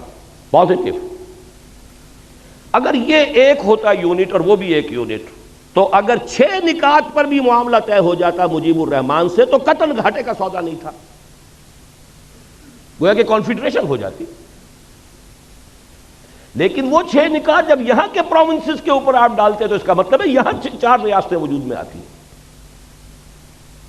ڈائلیما یہ بنتا ہے جب یہ بھی 4 صوبے، ایک صوبہ، وہ 6 نکات پر ہر صوبے کا معاملہ کریں گے تو 4 ریاستیں یہاں وجود میں آ گئی، ورنہ 2 ریاستیں رہ گئی ہوتی. اب جیسا کہ میں نے عرض کیا ہے کہ یہ سب کاش ہے، لیکن جب ہم نے کسی معاملے کے اندر بھی کہیں بھی سمجھداری کا ثبوت نہیں دیا، غلطی پر غلطی ہے، تو پھر شامت اعمال ما صورت نادر گرفت. اب وہ صورت نادر میں بھٹو کو شمار کر لیں، مجیب کو شمار کر لیں، ہے ہماری شامت اعمال. یہ بونے سے لوگ، یہ کردار جو ہوتے ہیں بہت اہم نظر آتے ہیں، ان کی حقیقت وہ نہیں ہوتی اصل معاملات کے اندر. اصل معاملات تو چلے آ رہے ہیں کہاں سے کہاں تک. عباد سبا ہی ہم آوردہ تست. لیکن یہ ساری باتیں جو میں نے عرض کی ہیں، یہ بھی کچھ عقلی، منطقی، سیاسی، دستوری 100 باتوں کی ایک بات اگر میں آپ سے عرض کروں، قرآن کی تشخیص کیا ہے؟ کیا ہوا ہمارے ساتھ؟ قرآن مجید کی تشخیص یہ ہے، پس پردہ جو حقیقی سبب ہے، اللہ سے بدعہدی کی سزا ہے جو ملی ہے، اور اس کا دوسرا کوڑا اس سے شدید تر پڑے گا، لا محالہ پڑے گا، لازماً پڑے گا، اگر ہم نے رجوع نہ کیا اور توبہ نہ کی۔ سورہ توبہ کی 3 آیتیں 75، 76، 77 ایک قانون ہے اللہ کا۔ منافقین کے بارے میں فرمایا وَمِنْهُمْ مَنْ عَاهَدَ اللَّهُ، ان میں سے کچھ لوگ وہ بھی ہیں جنہوں نے اللہ سے ایک عہد کیا، لَئِنْ آتَانَا مِنْ فَضْلِهِ، اگر اللہ ہمیں اپنے فضل سے نواز دے گا، غنی کر دے گا، دولت مند بنا دے گا، لَنَصَّدَّقَنَّ وَلَنَكُونَنَّ مِنَ الصَّالِحِينَ، خوب صدقہ خیرات کریں گے، صالح بن جائیں گے، نیک بن جائیں گے۔ فَلَمَّا آتَاهُم مِّن فَضْلِهِ، پھر جب اللہ نے نواز دیا اپنے فضل سے، غنی کر دیا، دولت مند بنا دیا، بخلوا بہ، اب بخل کیا، وتولوا، پیٹھ موڑ لی، وہم معرضون، اعراض کیا، بھول گئے کیا وعدے کیے تھے۔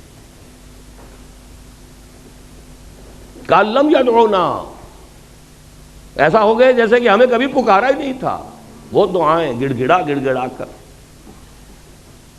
جیسے جنرل صاحب آئی وٹنس ہے سقوط ڈھاکہ کے، میں آئی وٹنس ہوں تحریک پاکستان کا، ہائی اسکول کے طالب علم کی حیثیت سے صحیح، مسلم اسٹوڈنٹ فیڈریشن کے کارکن کی حیثیت سے صحیح، عیدین میں، جمعے کے اجتماعات میں گڑ گڑا کر دعائیں مانگی، اے اللہ ہندو اور انگریز کی غلامی سے نجات دے، تیرے دین کا بول بالا کرے، تیرے نبی کا دین جو ہے اس کو قائم کرے۔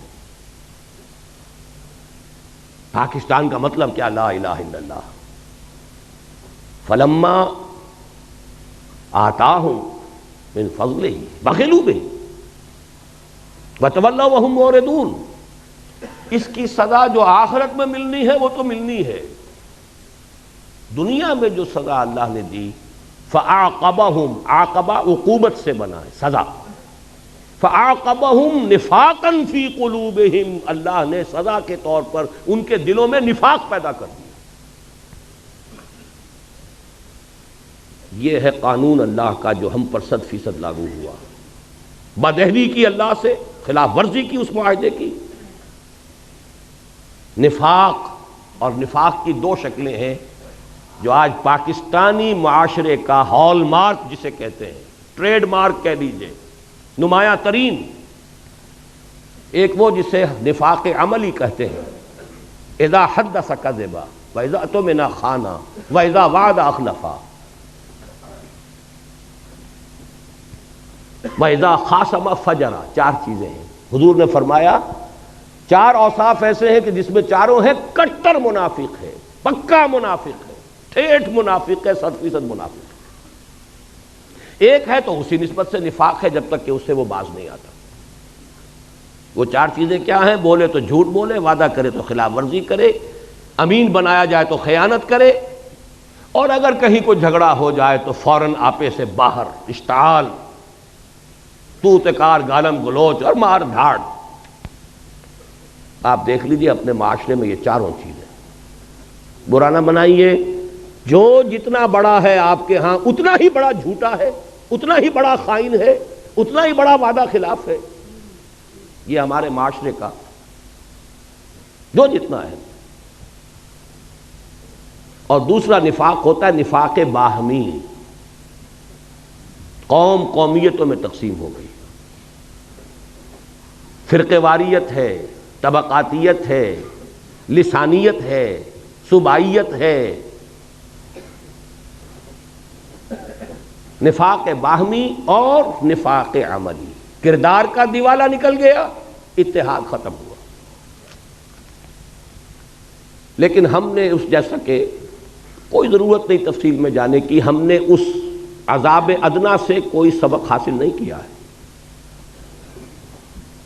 یہ سورہ سجدہ کی آیت کی طرف اشارہ کر رہا ہوں، آیت نمبر 21، اس کی ہم وزن آیت جنرل صاحب نے پڑھی تھی، سورہ روم کی آیت نمبر 41، ظہر الفساد فی البر والبحر بما کسبت ایدی الناس لیذیقہم بعض الذی عملوا لعلہم یرجعون۔ پاکستانی معاشرے کے اوپر یہ آیت 100% چسپاں ہے۔ بر و بحر کے اندر فساد رونما ہو چکا ہے، غالب ہو چکا ہے، بسبب لوگوں کے ہاتھوں کے کرتوتوں کے، تاکہ اللہ انہیں اپنے کچھ کرتوتوں کا مزہ چکھائے، سب کا نہیں۔ وَيَعْفُو عَنْ كَثِيرٍ، بہت سی چیزوں سے تو درگزر بھی کرتا ہے، کچھ تھوڑا سا اللہ تعالیٰ مزہ چکھاتا ہے عذاب کا، لعلہم یرجعون، شاید کہ لوٹ آئیں، باز آ جائیں، ہوش میں آ جائیں۔ یہی مضمون سورہ سجدہ میں آیا۔ سورہ سجدہ کی آیتیں 30 ہیں، وہاں اس کا نمبر 21 ہے، اس کی آیتیں 60 ہیں، وہاں اس کا نمبر 41 ہے، کورسپونڈنگ ہے۔ وَلَنُذِيقَنَّهُم مِّنَ الْعَذَابِ الْأَدْنَىٰ دُونَ الْعَذَابِ الْأَكْبَرِ لَعَلَّهُمْ يَرْجِعُونَ۔ ہم انہیں بڑے عذاب سے پہلے چھوٹے عذاب کا مزہ چکھائیں گے، شاید کہ لوٹ آئیں۔ یہ چھوٹا عذاب تھا کس کے مقابلے میں؟ بڑے عذاب کے مقابلے میں جو آنے والا۔ ویسے تو یہ بھی عظیم ترین عذاب تھا،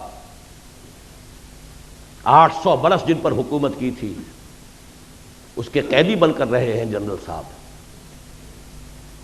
93,000 اس ہندو کے قیدی، اور کہاں مدھیہ پردیش سینٹرل انڈیا تک ٹرکوں کے اندر لاد کر بھیڑوں بکریوں کی طرح آپ کے فوجی لے جائے گئے ہیں،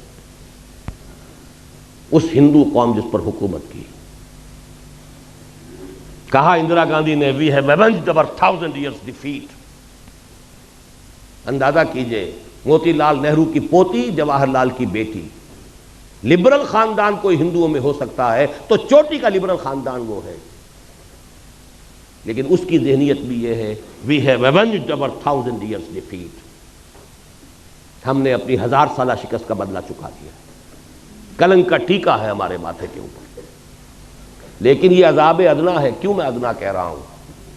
غنیمت سمجھیے ابھی یہ پاکستان باقی ہے اور بہت بڑی مملکت ہے، وہ بھی ہے ایک مسلمان ملک ہے۔ شاید آپ نے کل کے اخبار میں پڑھا ہو 10,000 وہاں پر افراد، وہی جہاں پر کہ سب سے زیادہ آپ نے جو ابھی تجربات سنے ہیں جنرل صاحب کے، وہی چوٹوگرام چٹاگانگ، وہاں سے 10,000 مسلمان چلے مارچ کرتے ہوئے ڈھاکہ کی طرف کہ شریعت نافذ کرو۔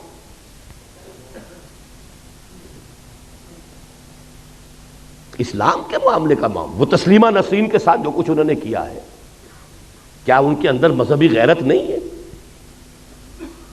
بھاگنا پڑا کہ نہیں اس کو؟ جان بچا کر کیسے گئی ہے؟ بہرحال چھوڑیے، غنیمت ہے کہ وہ بھی ابھی ایک ملک ہے، مسلمان ملک ہے۔ لیکن یہ ملک، اب میں یاد دلانا چاہتا ہوں، اصل میں یہ 2 خطوں پر مشتمل پاکستان تو اللہ نے ہمیں بونس دیا تھا، یہ اللہ کا فضل تھا، ورنہ مصور پاکستان نے انویسیج نہیں کیا تھا۔ یہ مصور پاکستان کون ہے؟ علامہ اقبال موجود ہے، ان کا جو خطبہ ہے 1930 کا، جس میں انہوں نے کہا ہے کہ it's the destiny, I feel it's the destiny, یہ تقدیر مبرم ہے کہ ہندوستان کے شمال مغربی علاقے میں ایک مسلمان ریاست قائم ہوگی، at least the north west of India. مشرقی پاکستان کا کوئی تذکرہ نہیں ہے ان کے خطبے میں۔ یہ تو جب آپ نے اتنے بڑے وعدے کیے، جب آپ کے راس کماری سے لے کے در خیبر تک گونجا دیا آپ نے، یا تو کبھی گونجا پاکستان کا مطلب کیا لا الہ الا اللہ کے نعرے سے، یا گونجایا تھا علامہ مشرقی نے چپراس سے، وہ بھی راس کماری سے لے کر اور گیا ہے در خیبر تک۔ لیکن بہرحال اللہ نے دیا، لو 2 خطوں پر مشتمل، لو ایک نہیں 2 لو۔ لہذا ابھی وہ اصل مصور پاکستان کا اصل پاکستان باقی ہے۔ دوسری بات یہ نوٹ کیجئے، اس بر عظیم ہند میں اصل پاکستان جو بنا تھا وہ یہی تھا، 1206 تک کا پاکستان یہی تھا۔ 712-13 میں آئے ہیں، محمد بن قاسم اس وقت کے مغربی پاکستان یا جو وٹ ریمینز آف پاکستان کا جنوبی نصف جو ہے اس وقت مملکت اسلامی میں شامل ہو گیا، شمالی ابھی نہیں ہوا۔ 300 برس کے بعد محمود غزنوی اور پھر غوری، یہ جو اب باقی شمالی ہے مغربی پاکستان یا وٹ ریمینز آف پاکستان کا، یہ اس قلب ڈرا میں آ گیا۔ یہ تو پھر 1206 میں جا کر کہیں دلی پر حکومت قائم ہوئی، تو تاریخ نے آپ کو وہاں پہنچایا ہوا ہے۔ ابھی بہت غنیمت سمجھیے، بہت غنیمت سمجھیے، لیکن جو صورتحال ہے وہ یہ کہ ہم نے کوئی سبق نہیں سیکھا۔ مجھے بتا دیں، اور میں یہ نہیں کہتا کسی اور کو دیکھیے، اپنے گریبان میں جھانکیے، آپ کے لیل و نہار، آپ کے روز و شب، آپ کی مشغولیتوں اور دلچسپیوں میں سرے منہ کوئی فرق واقع ہوا ہے؟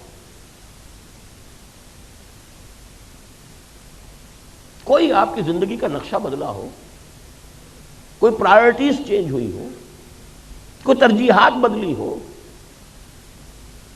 کسی نے حرام خوری چھوڑی ہو، کسی نے سودی معاملہ چھوڑا ہو؟ اپنے اوپر قیاس کر لیجئے، کوئی سبق حاصل نہیں کیا۔ بد سے بدتر، اور یعنی ہے تو اس وقت کے مقابلے میں 100 گنا زیادہ، فحاشی ہے 100 گنا زیادہ، فراڈ ہے، غبن ہے 100 گنا زیادہ، بلکہ 1000 گنا زیادہ۔ کون سی چیز؟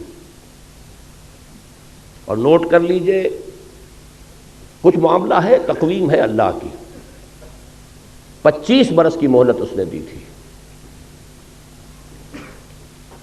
شمسی حساب سے تو یہ بنے تھے 24 برس اور 4 مہینے، قمری حساب سے ہو گئے تھے پورے 25 برس، جب ایک کوڑا پڑا ہے آپ کو، اور دوسرے 25 برس مکمل ہونے میں صرف 1 سال اور 2.5 مہینے رہ گئے۔ یہ 23 برس جو ہے، یہ تو ہے وہ شمسی، اللہ کی اور ہماری جو دینی تقویم ہے وہ تو قمری ہے۔ رمضان آنے میں کتنے مہینے ہیں؟ اور 27ویں، 2 بھی کہاں رہ گئے اب؟ 27ویں رمضان کو 49 برس مکمل ہو جائیں گے، پھر 1 سال اور۔ میں وہ سینس آف ارجنسی چاہتا ہوں کہ منتقل کروں۔ دوڑو زمانہ چال قیامت کی چل گیا، وہ دوسرا کوڑا۔ اور یہ آج جمعے میں تقریر کر آیا ہوں مفصل کہ صورتحال ہماری اس وقت یہ ہے۔ ایک میں نے تمثیل پچھلے جمعے دی تھی، کچھ دنوں سے میرا احساس یہ ہے کہ اس وقت ہمارا حال قومی اعتبار سے ایسے ہے کہ جیسے کسی شخص کو جکڑ دیا گیا اور ہاتھ پاؤں وہ ہلا نہ سکے، کھڑا ہے، لیکن ساتھ ہی دیکھ رہا ہے اپنی آنکھوں سے کہ کوئی اژدہا ہے جو اس کے گرد جو ہے اپنے کوائلز، اپنے بل جو ہے وہ لگا رہا ہے، اور کوئی دیر کی بات ہے کہ ایک دفعہ ذرا اگر وہ تناؤ پیدا کرے گا اور ہڈی پسلی ایک ہو جائے۔ یا کوئی شخص دیکھے آنکھوں سے کہ سیلاب کا پانی چڑھتا آ رہا ہے، اب میرے گھٹنوں تک تھا، اب یہاں تک آ گیا، اب سینے تک آ گیا، اب کوئی دن کی بات ہے، ہل نہیں سکتے ہم۔ وہ ورلڈ بینک اور IMF، وہ ذرائع ابلاغ عالمی سطح پر، یہودیوں کا مالیاتی نظام عالمی سطح پر۔ میں نے پچھلے جمعے کہا تھا، ذرا سوچئے تو صحیح، کیا نواز شریف مسلمان نہیں ہے؟ مسلمان ماں کا دودھ نہیں پیا ہے؟ میاں شریف کا بیٹا ہے کہ جو تہجد گزار ہیں، جہاں تک سنا ہوتا ہے، یہ خود بھی نمازی ہے۔ کیا بپتا پڑی تھی اسے 2/3 میجورٹی رکھنے کے باوجود، اسلام کے نام پر ووٹ لینے کے باوجود، شریعت کی بالادستی کے لیے دستور میں ترمیم کیوں نہیں کر سکا؟ جبکہ نظر آ رہا تھا کہ میرے سارے الائز چھوڑ کے جا رہے ہیں، میری دنیا لٹ رہی تھی اور میں خاموش تھا۔ یہ گئی جماعت اسلامی، یہ گئی JUI۔ کیا اتنا ہی کودن ہے کہ اسے معلوم نہیں ہو رہا تھا کہ یہ میری اپنی سیاسی جو ہے موت واقع ہو رہی ہے، سلو پوائزننگ ہو رہی ہے میری؟ کیوں نہیں کر سکتا؟ نہیں کر سکتا۔ عالمی قوتوں کا دباؤ ہے، جکڑے ہوئے ہیں آپ، عالمی استعمار ہے، نیو ورلڈ آرڈر ہے، مالیاتی نظام ہے، مہاجنی جکڑ بند کے اندر آپ کسے ہوئے، ہلیں گے کیسے؟ وہاں تو زلزلہ آ گیا تھا کہ انہوں نے بینک انٹرسٹ کو ربا قرار دے کر حرام قرار دے دیا، زلزلہ آ گیا دنیا میں۔ وہ جو پائپ میں چلی آ رہی تھی ایڈ، وہاں پر بھی پاؤں رکھ کر روک دیا گیا۔ بہرحال ایک شکل تو یہ ہے، اور دوسری اس وقت کی شکل یہ ہے جو میں نے آج جمعے میں کہا ہے، ہمارا حال یہ ہے کہ جیسے کوئی جانور یا کوئی انسان کہیں مر رہا ہو، کوئی زخمی پڑا ہوا ہے، ابھی جان ہے، تو گدھ آ کر جمع ہو جاتے ہیں، ابھی نوچتے نہیں، کھسوٹتے نہیں جب تک کہ جان نکل نہ جائے، کیا پتہ ہاتھ اٹھا کے مار ہی دے۔ وہ گدھ ایک طرف کشمیر پر امریکہ کا گدھ منڈلا رہا ہے، اسے سینٹرل ایشیا میں بھی ایک اسرائیل کی ضرورت ہے، عالم عرب کے اوپر اسرائیل اس نے مسلط کر دیا۔ اب تو کیوں لگائے کھڑے ہیں ماننے کے لیے اور سر جھکانے کے لیے، ہار ڈالنے کے لیے، اندر خانے سب ڈالے ہوئے تھے پہلے ہی، وہ تو صرف پردے اٹھ رہے ہیں۔ یہاں بھی چاہیے سینٹرل ایشیا میں، پھر شمالی علاقوں پر آپ نے کل کی اگر خبریں نامی اخبار میں جو خبر آئی ہے، ایک ریاست اسماعیلی ریاست قائم کر کے پرنس کریم آغا خان اور پرنس فلپ آئے اس لیے تھے پاکستان، ابھی بے نظیر سے کیا طے کر کے گئے ہیں، ادھر بلوچستان کے ساحل پر علاقہ دیا جا رہا ہے، ایران کو ٹیکل کرنا ہے، خلیج کے دہانے پر بھی تو بیٹھنا ہے آخر۔ باقی یہ کہ وہ جناح پور ہو، کوئی ہانگ کانگ، کوئی اور سنگاپور، چاہیے نا، یہ وہ گدھ ہیں جو منڈلا رہے ہیں، اور یہ رکھتے ہیں ہمیشہ دو options, they don't keep all their eggs in one basket, یا کشمیر میں ہو جائے یا شمالی علاقوں میں ہو جائے، کہیں تو ہو جائے، یا جناح پور بن جائے یا سندھو دیش بن جائے، کچھ تو ہو جائے، یا بلوچستان کے ساحل پر ہمیں جگہ مل جائے۔ یہ حالات ہیں اصل میں۔ بہرحال آگ ہے، اولاد ابراہیم ہے، نمرود ہے، کیا کسی کو پھر کسی کا امتحان مقصود ہے۔ الہی خیر میرے آشیاں کی، زمیں پر ہے نگاہیں آسمان کی۔ ہمارے لیے تو آسمان ہی ہے امریکہ بہادر، نیو ورلڈ آرڈر۔ علاج کیا ہے؟ علاج اس کا وہی آب نشاط انگیز ہے ساقی، توبہ، رجوع کرو اپنی اصل کی طرف جس کے لیے پاکستان بنایا۔ توبہ افراد کریں، توبہ کریں، اپنی معاش، اپنی معاشرت میں سے غیر اسلامی چیزیں نکال دیں، پھر توبہ قوم کرے، اور اجتماعی توبہ کے لیے ایک مضبوط جماعت ہو کہ جو منکرات کے خلاف جہاد کرے اور طاقت کے ساتھ جہاد کرے، کسی کی پولیٹیکل گیم میں نہ آئے، کسی پاور پالیٹکس میں نہ آئے۔ پاکستان میں خلافت کی دعوت، دو الفاظ میرے نوٹ کر لیجئے، قیام خلافت کی دعوت، اور پورے عالمی سطح پر نظام خلافت کے علمبردار بن کر کھڑے ہو جائیں، جس میں پہلا مرحلہ پین اسلامزم کا ہوگا، پورے عالم اسلام کو متحد کر کے خلافت کے نظام کے تحت لانا۔ میں آپ کو سنا چکا ہوں گاندھی کا جملہ جو قائد اعظم سے کہا تھا، آپ کے پاکستان کا مطلب پین اسلام تو نہیں ہے نا۔ یہاں میں اب ایک آیت مبارکہ کا حوالہ دے رہا ہوں، وہ خلافت ہے کیا؟ ویسے تو یہاں میں تقریریں کر چکا ہوں، بڑی مفصل تقریریں کر چکا ہوں، اس کا سیاسی ڈھانچہ کیا ہوگا، دستوری ڈھانچہ کیا ہوگا، معاشی ڈھانچہ کیا ہوگا، لیکن امیر جمع ہے احباب درد دل کہہ لے، پھر یاد دلائی کر رہا ہوں۔ ایک آیت میں جدید اسلامی خلافت کا پورا نقشہ موجود، آیت نمبر 59 سورہ نساء، یا ایھا الذین آمنوا اطیعوا اللہ واطیعوا الرسول واولی الامر منکم فَإِن تَنَازَعْتُمْ فَرُدُّوهُ إِلَى اللَّهِ وَالرَّسُولِ إِن كُنتُمْ تُؤْمِنُونَ بِاللَّهِ وَالْيَوْمِ الْآخِرِ ذَلِكَ خَيْرٌ وَأَحْسَنُ تَأْوِيلًا۔ دیکھیے جدید ریاست کے 3 پلر شمار ہوتے ہیں: لیجسلیچر، اطیعوا اللہ و اطیعوا الرسول، کتاب و سنت. ایک ترمیم دستور میں ہو جائے، شریعت کی ٹوٹل بالادستی، ہر معاملہ کتاب و سنت کے تابع، خلافت بن گئی. قرارداد مقاصد اصولاً طے کر چکی، صرف یہ ایک ترمیم درکار ہے جو نواز شریف صاحب نہیں لا سکے.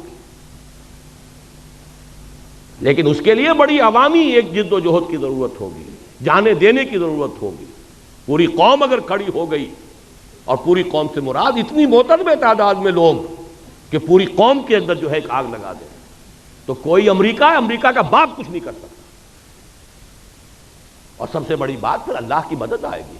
ان تنصروا اللہ ینصرکم لینصرن اللہ من ینصرہ، اللہ لازماً مدد کرے گا اس کی جو اس کی مدد کرے گا. تو لیجسلیچر اطیعوا اللہ و اطیعوا الرسول پر دستور کے اندر ایک ترمیم سے ٹوٹل بالادستی. نمبر 2 اولی الامر ایگزیکٹو. یہ اولی الامر منکم، مسلمانوں میں سے ہوں، غیر مسلم نہیں. وہ ذمہ ہوگا، پروٹیکٹڈ مائنورٹی ہوگا، جان مال عزت آبرو کی حفاظت کا ذمہ لیں گے. لیکن نہ لیجسلیچر میں اس کا دخل ہو سکتا، اس لیے کہ وہ کتاب و سنت سے متعلق ہے. وہ نہ کتاب کو مانے نہ سنت کو مانے. نہ ہی ایگزیکٹو کے ٹاپ پر وہ ہو سکتا ہے. ہاں ملازمتوں میں، ٹیکنیکل شعبوں میں ان کی خدمات سے فائدہ اٹھائیے. اولی الامر منکم. باقی اگر جھگڑا ہو جائے، آیا یہ شے شریعت کے مطابق ہے یا نہیں ہے، جھگڑا اسی کا ہونا ہے نا. لیجسلیچر ایک قانون پاس کرتی ہے، میں یہ کہتا ہوں کہ نہیں یہ تو کتاب و سنت کے منافی ہے، جھگڑا ہو گیا نا. فَإِن تَنَازَعْتُمْ فَرُدُّوهُ إِلَى اللَّهِ وَالرَّسُولِ. یہاں تنازع کے حوالے سے جوڈیشری آ گئی، جوڈیشری طے کرتی ہے. جدید ریاست نے انہی تینوں کو انسٹیٹیوشنز کی شکل دے دی ہے تو یہ 3 حصے ریاست کے جو قرآن مجید کی اس ایک آیت میں موجود ہیں. جوڈیشری طے کرے گی، لے جاؤ معاملہ سپریم کورٹ میں لے جاؤ. صحیح رخ پر قدم اٹھایا تھا ضیاء الحق نے. یہ دوسری بات ہے کہ ہاف ہارٹڈ بلکہ کوارٹر ہارٹڈ بلکہ 8واں حصہ بھی نہیں تھی نیت کے اندر. 2 ہتھکڑیاں پہنا دیں، 2 بیڑیاں ڈال دیں. دستور بھی بالا تر شریعت سے، آئلی قوانین بھی بالا تر شریعت سے، مالی قوانین بھی بالا تر شریعت سے. رہ کیا گیا پھر؟ جوڈیشل لاز بھی بالا تر شریعت سے، تو سوائے فراڈ کے اور کیا رہ گیا؟ یا کچھ لوگوں کی تنخواہیں ہیں، وہ فیڈرل شریعت کورٹ اور فلانش کورٹ تنخواہیں چل رہی ہیں، بڑے ٹھاٹ جمے ہوئے، کریں گے کیا وہ؟ نہ دستور ان کے دائرہ کار میں، نہ عدالتی قوانین دائرہ کار میں، نہ مالی قوانین. خیر مالی قوانین کے لیے وہ 10 برس کی چونکہ تھی ہتھ کڑی، وہ کھل گئی اچانک، تو انہوں نے وہ دے دیا فیصلہ، اور فیصلے کے خلاف اپیل میں جا کر نواز شریف صاحب اور اس معاملے کو وہاں کنڈم کر دیا. آئلی قوانین بھی نہیں شریعت کے مطابق. مجھ سے کہا تھا انہوں نے، پھر یہ خواتین کو کون مطمئن کرے گا؟ میں نے کہا اگر یہی آپ کی سوچ کا معیار ہے تو یہ میرا استعفیٰ ہے، میں آپ کے ساتھ شورا میں بیٹھنے کو تیار ہوں. بہرحال پہلی بات یہ. نمبر 2، صدارتی نظام اس ملک کے لیے اگر خیر ہے، صدارتی نظام ہے. یہ پارلیمانی نظام انگریز کی وراثت، وہ تو مجبور ہیں، روایت پرست قوم ہے، انہیں اپنے بادشاہ کو، ملکہ کو سر پر بٹھانا ہے ضرور. چاہے وہ بکنگم پیلس جو ہے وہ ہیومن زو ہے، ایک انسانی چڑیا گھر. اس کی خبریں پڑھ لیجئے، ڈائنا کی پڑھ لیجئے، کبھی سارا فرگوسن کی پڑھ لیجئے، سکینڈل پڑھ لیجئے، دلچسپی ہے ان کی، ایک کھیل کود کا سامان ہے. لہذا انہیں تو پارلیمانی نظام بنانا ہے. ہمارے ہاں خام خواہ کی سنویت، ہیڈ آف دی اسٹیٹ اور ہے، ہیڈ آف دی گورنمنٹ اور ہے.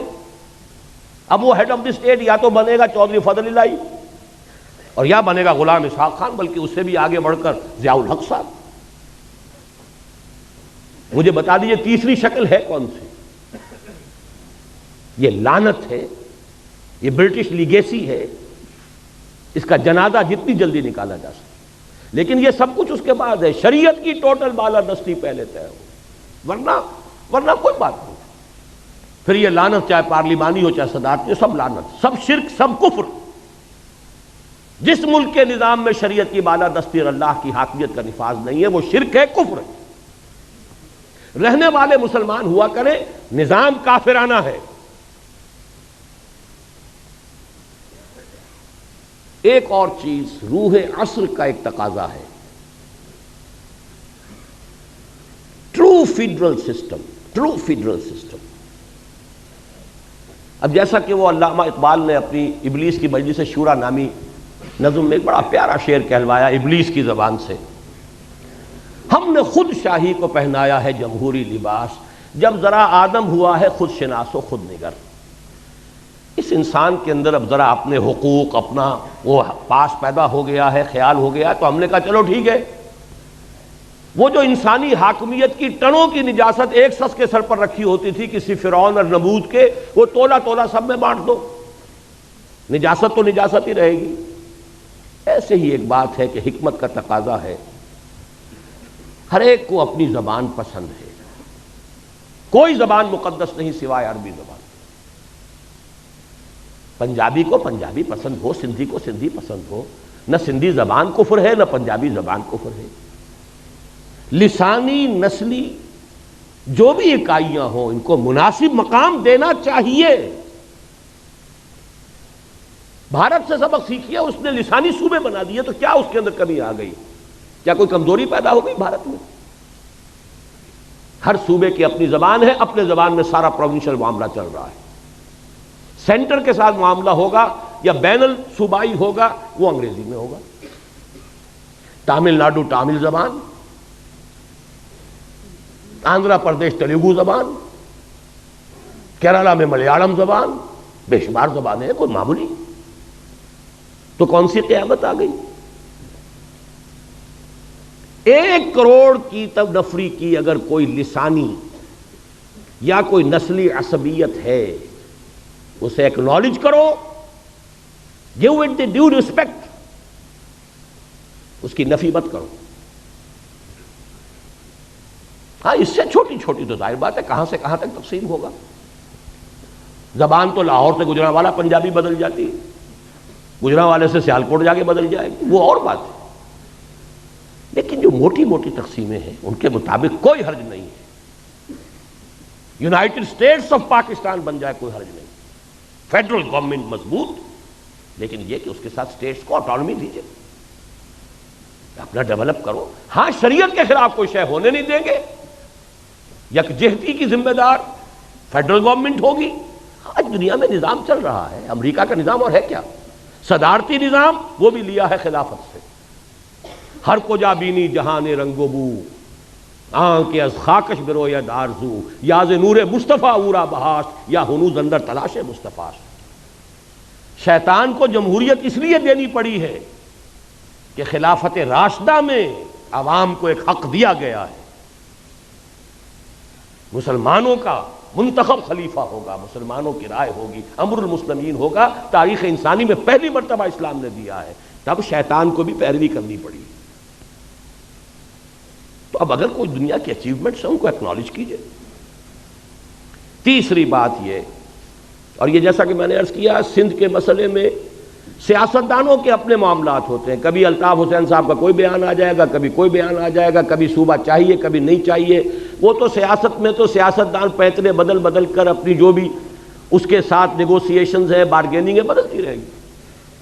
لیکن میں ڈنکے کی چوٹ کہتا ہوں اور بہت عرصے سے کہہ رہا ہوں، کوئی حل نہیں ہے اس کا سوائے اس کے کہ چھوٹے صوبے بنائے جائیں۔ سندھ کی تقسیم نہ ہو تو کوئی حل ہے ہی نہیں۔ 1 کروڑ سے زیادہ ہے کم سے کم مہاجر اردو اسپیکنگ، اس کو ایکنالج کیجئے، کوئی تو علاقہ انہیں دیجئے کہ ہاں یہ ہمارا ہے۔ انہوں نے یہ کہا تھا ہم نے ایک زمانے میں کہ ہمیں صرف کراچی کی کارپوریشن جو ہے، جب وہ کارپوریشن پہ آ گئے تھے، ہمیں یہاں 2 چیزیں، پولیس ہمارے تابع کر دیجئے، ٹریفک ہمیں دے دیجئے۔ کوئی دینے کو تیار نہیں، کچھ تو دو۔ اگر آپ ڈپرائیو کریں گے، احساس محرومی اس انتہا کو پہنچا دیں گے۔ میں نے کتاب لکھی تھی مسئلہ سندھ، استحکام پاکستان، اس کے لوازم، 10 سال پہلے کی کتاب ہے، اور اس کے بعد مسئلہ سندھ پر۔ سیاست دان نہیں ہوں، میدان میں نہیں ہوں، بازار سے گزرا ہوں، خریدار نہیں ہوں، لیکن حالات کو جانتا ہوں۔ مجھے بصیرت اللہ نے عطا کی ہے۔ سرما ہے میری آنکھ کا خاک مدینہ و نجف، مدینہ و نجف کی بجائے کہہ دیجئے ہماری آنکھ کا سرما ہے قرآن اور سنت، اللہ کی کتاب اور اس کے رسول صلی اللہ علیہ وسلم کی سنت، اس کی احادیث، یہ بصیرت ہے ہماری بھی۔ تو نظر آتے ہیں، حقائق نظر آتے ہیں۔ آخری بات یہ کہ سرکاری زبان کا طے کیجئے کہ یہاں پر عربی ہوگی، اور فوری طور پر عربی کی پہلی جماعت سے تدریس لازم ہے۔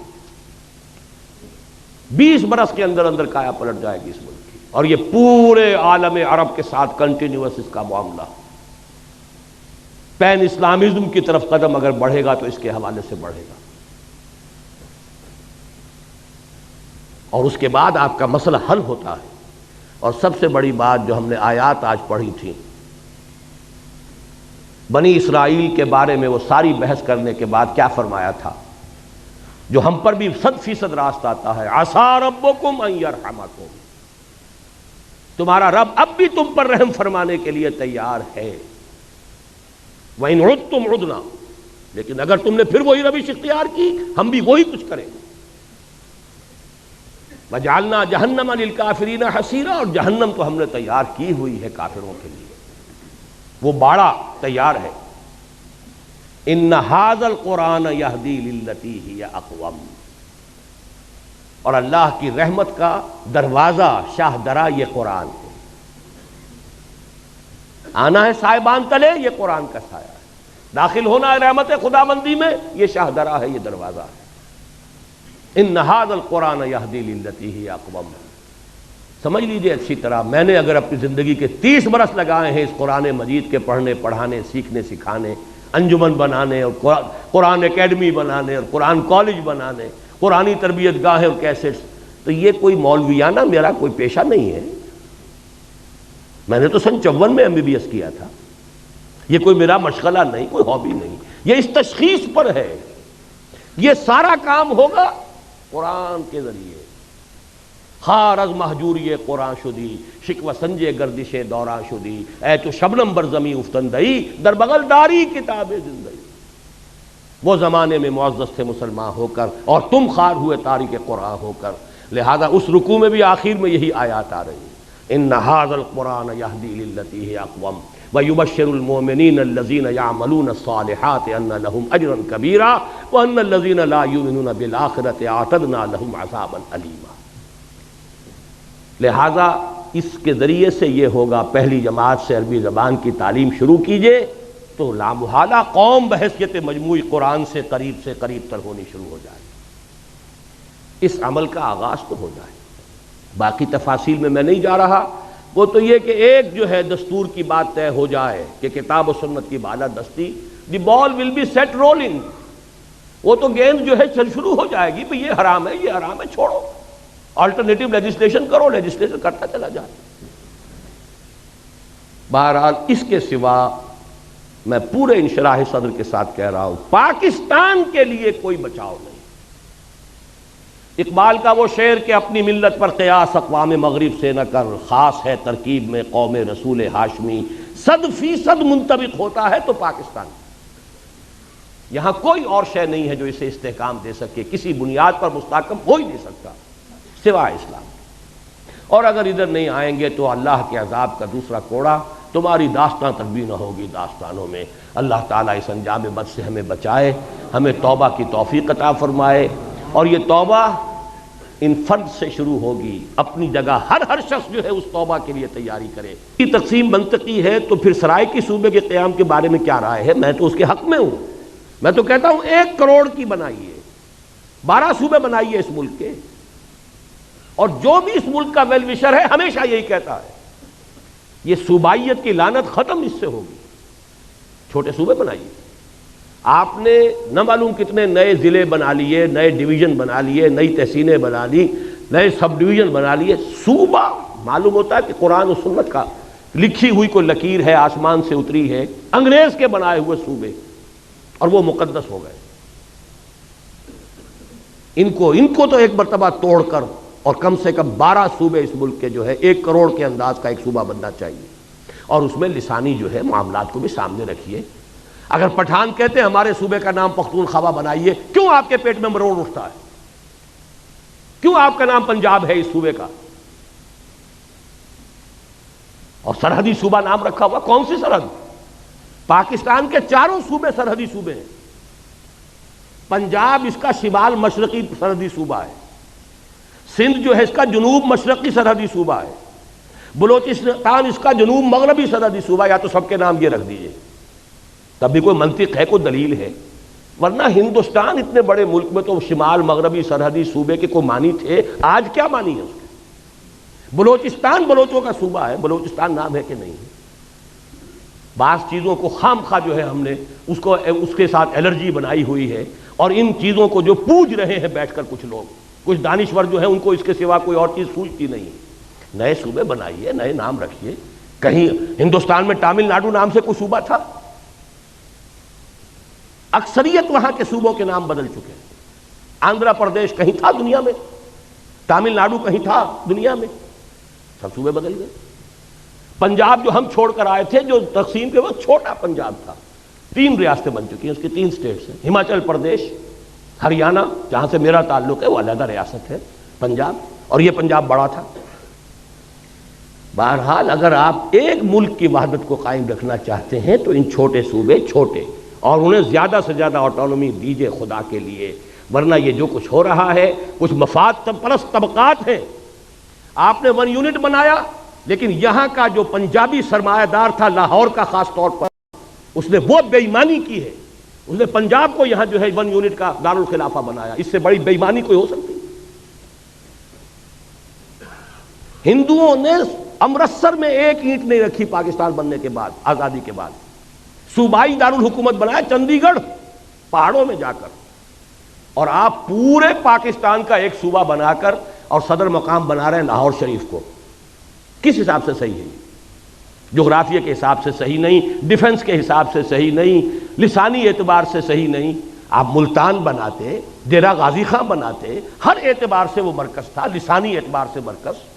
سرائے کی زبان پر آ کر پنجابی، پوٹھوہاری، بلوچی، سندھی ساری زبانیں مکس ہوتی ہیں۔ اگر تو کوئی قومی سوچ ہو، پھر ڈیفنس کے اعتبار سے انڈیفینسیبل ہے یہ شہر، آپ کے ڈیفنس، سائنس آف ڈیفنس کے اعتبار سے انڈیفینسیبل ہے، اس کا کوئی بچاؤ ممکن نہیں۔ وہ تو اللہ نے بچا دیا، BRB اور دہشت ڈال دی اس نے۔ سألقی فی قلوب الذین کفروا الرعب، میں ان کافروں کے دلوں میں رعب ڈال دوں گا۔ ورنہ 65 میں BBC پر اگر فلم دکھا دی گئی تھی فال آف لاہور کی، تو کتنا یقینی سمجھتے تھے وہ، اس لیے کہ کوئی ڈیفنس کا کہاں سے ہو سکتا تھا۔ اور وہاں آپ نے سارے جو ہے کروڑوں اربوں روپے کھپا دیے، وابڈا ہاؤس بنا دیا، یونٹ کالونی بنا دی، یہ بنا دیا۔ یہ کام ہونے چاہیے تھے، ڈیرہ غازی خان میں ہونا چاہیے تھا۔ آپ کا کوئٹے کے ساتھ کوئی لنک رہتا ہے، آلٹرنیٹ ریلوے لنک موجود ہے، پشاور کے ساتھ آلٹرنیٹ ریلوے لنک موجود ہے، ورنہ یہاں تو جہاں سے کاٹ دیں آپ کی لائف لائن، آپ کا تعلق کوئی نہیں رہتا۔ تو ان چیزوں کے اوپر ذرا حقیقت پسندی کے ساتھ غور کیجئے۔ اب دعا مانگیں۔ الحمدللہ الذی ہدانا لہذا وما کنا لنہتدی لولا ان ہدانا اللہ، الحمدللہ الذی انزل علی عبدہ الکتاب ولم یجعل لہ عوجا، تبارک الذی نزل الفرقان علی عبدہ لیکون للعالمین نذیرا، اللہم صل علی عبدک ونبیک ورسولک وخلیلک محمد وبارک وسلم، وصلی وسلم وبارک علی جمیع الانبیاء والمرسلین وعلی ملائکتک المقربین وعلی عبادک الصالحین وعلینا معہم یا ارحم الراحمین۔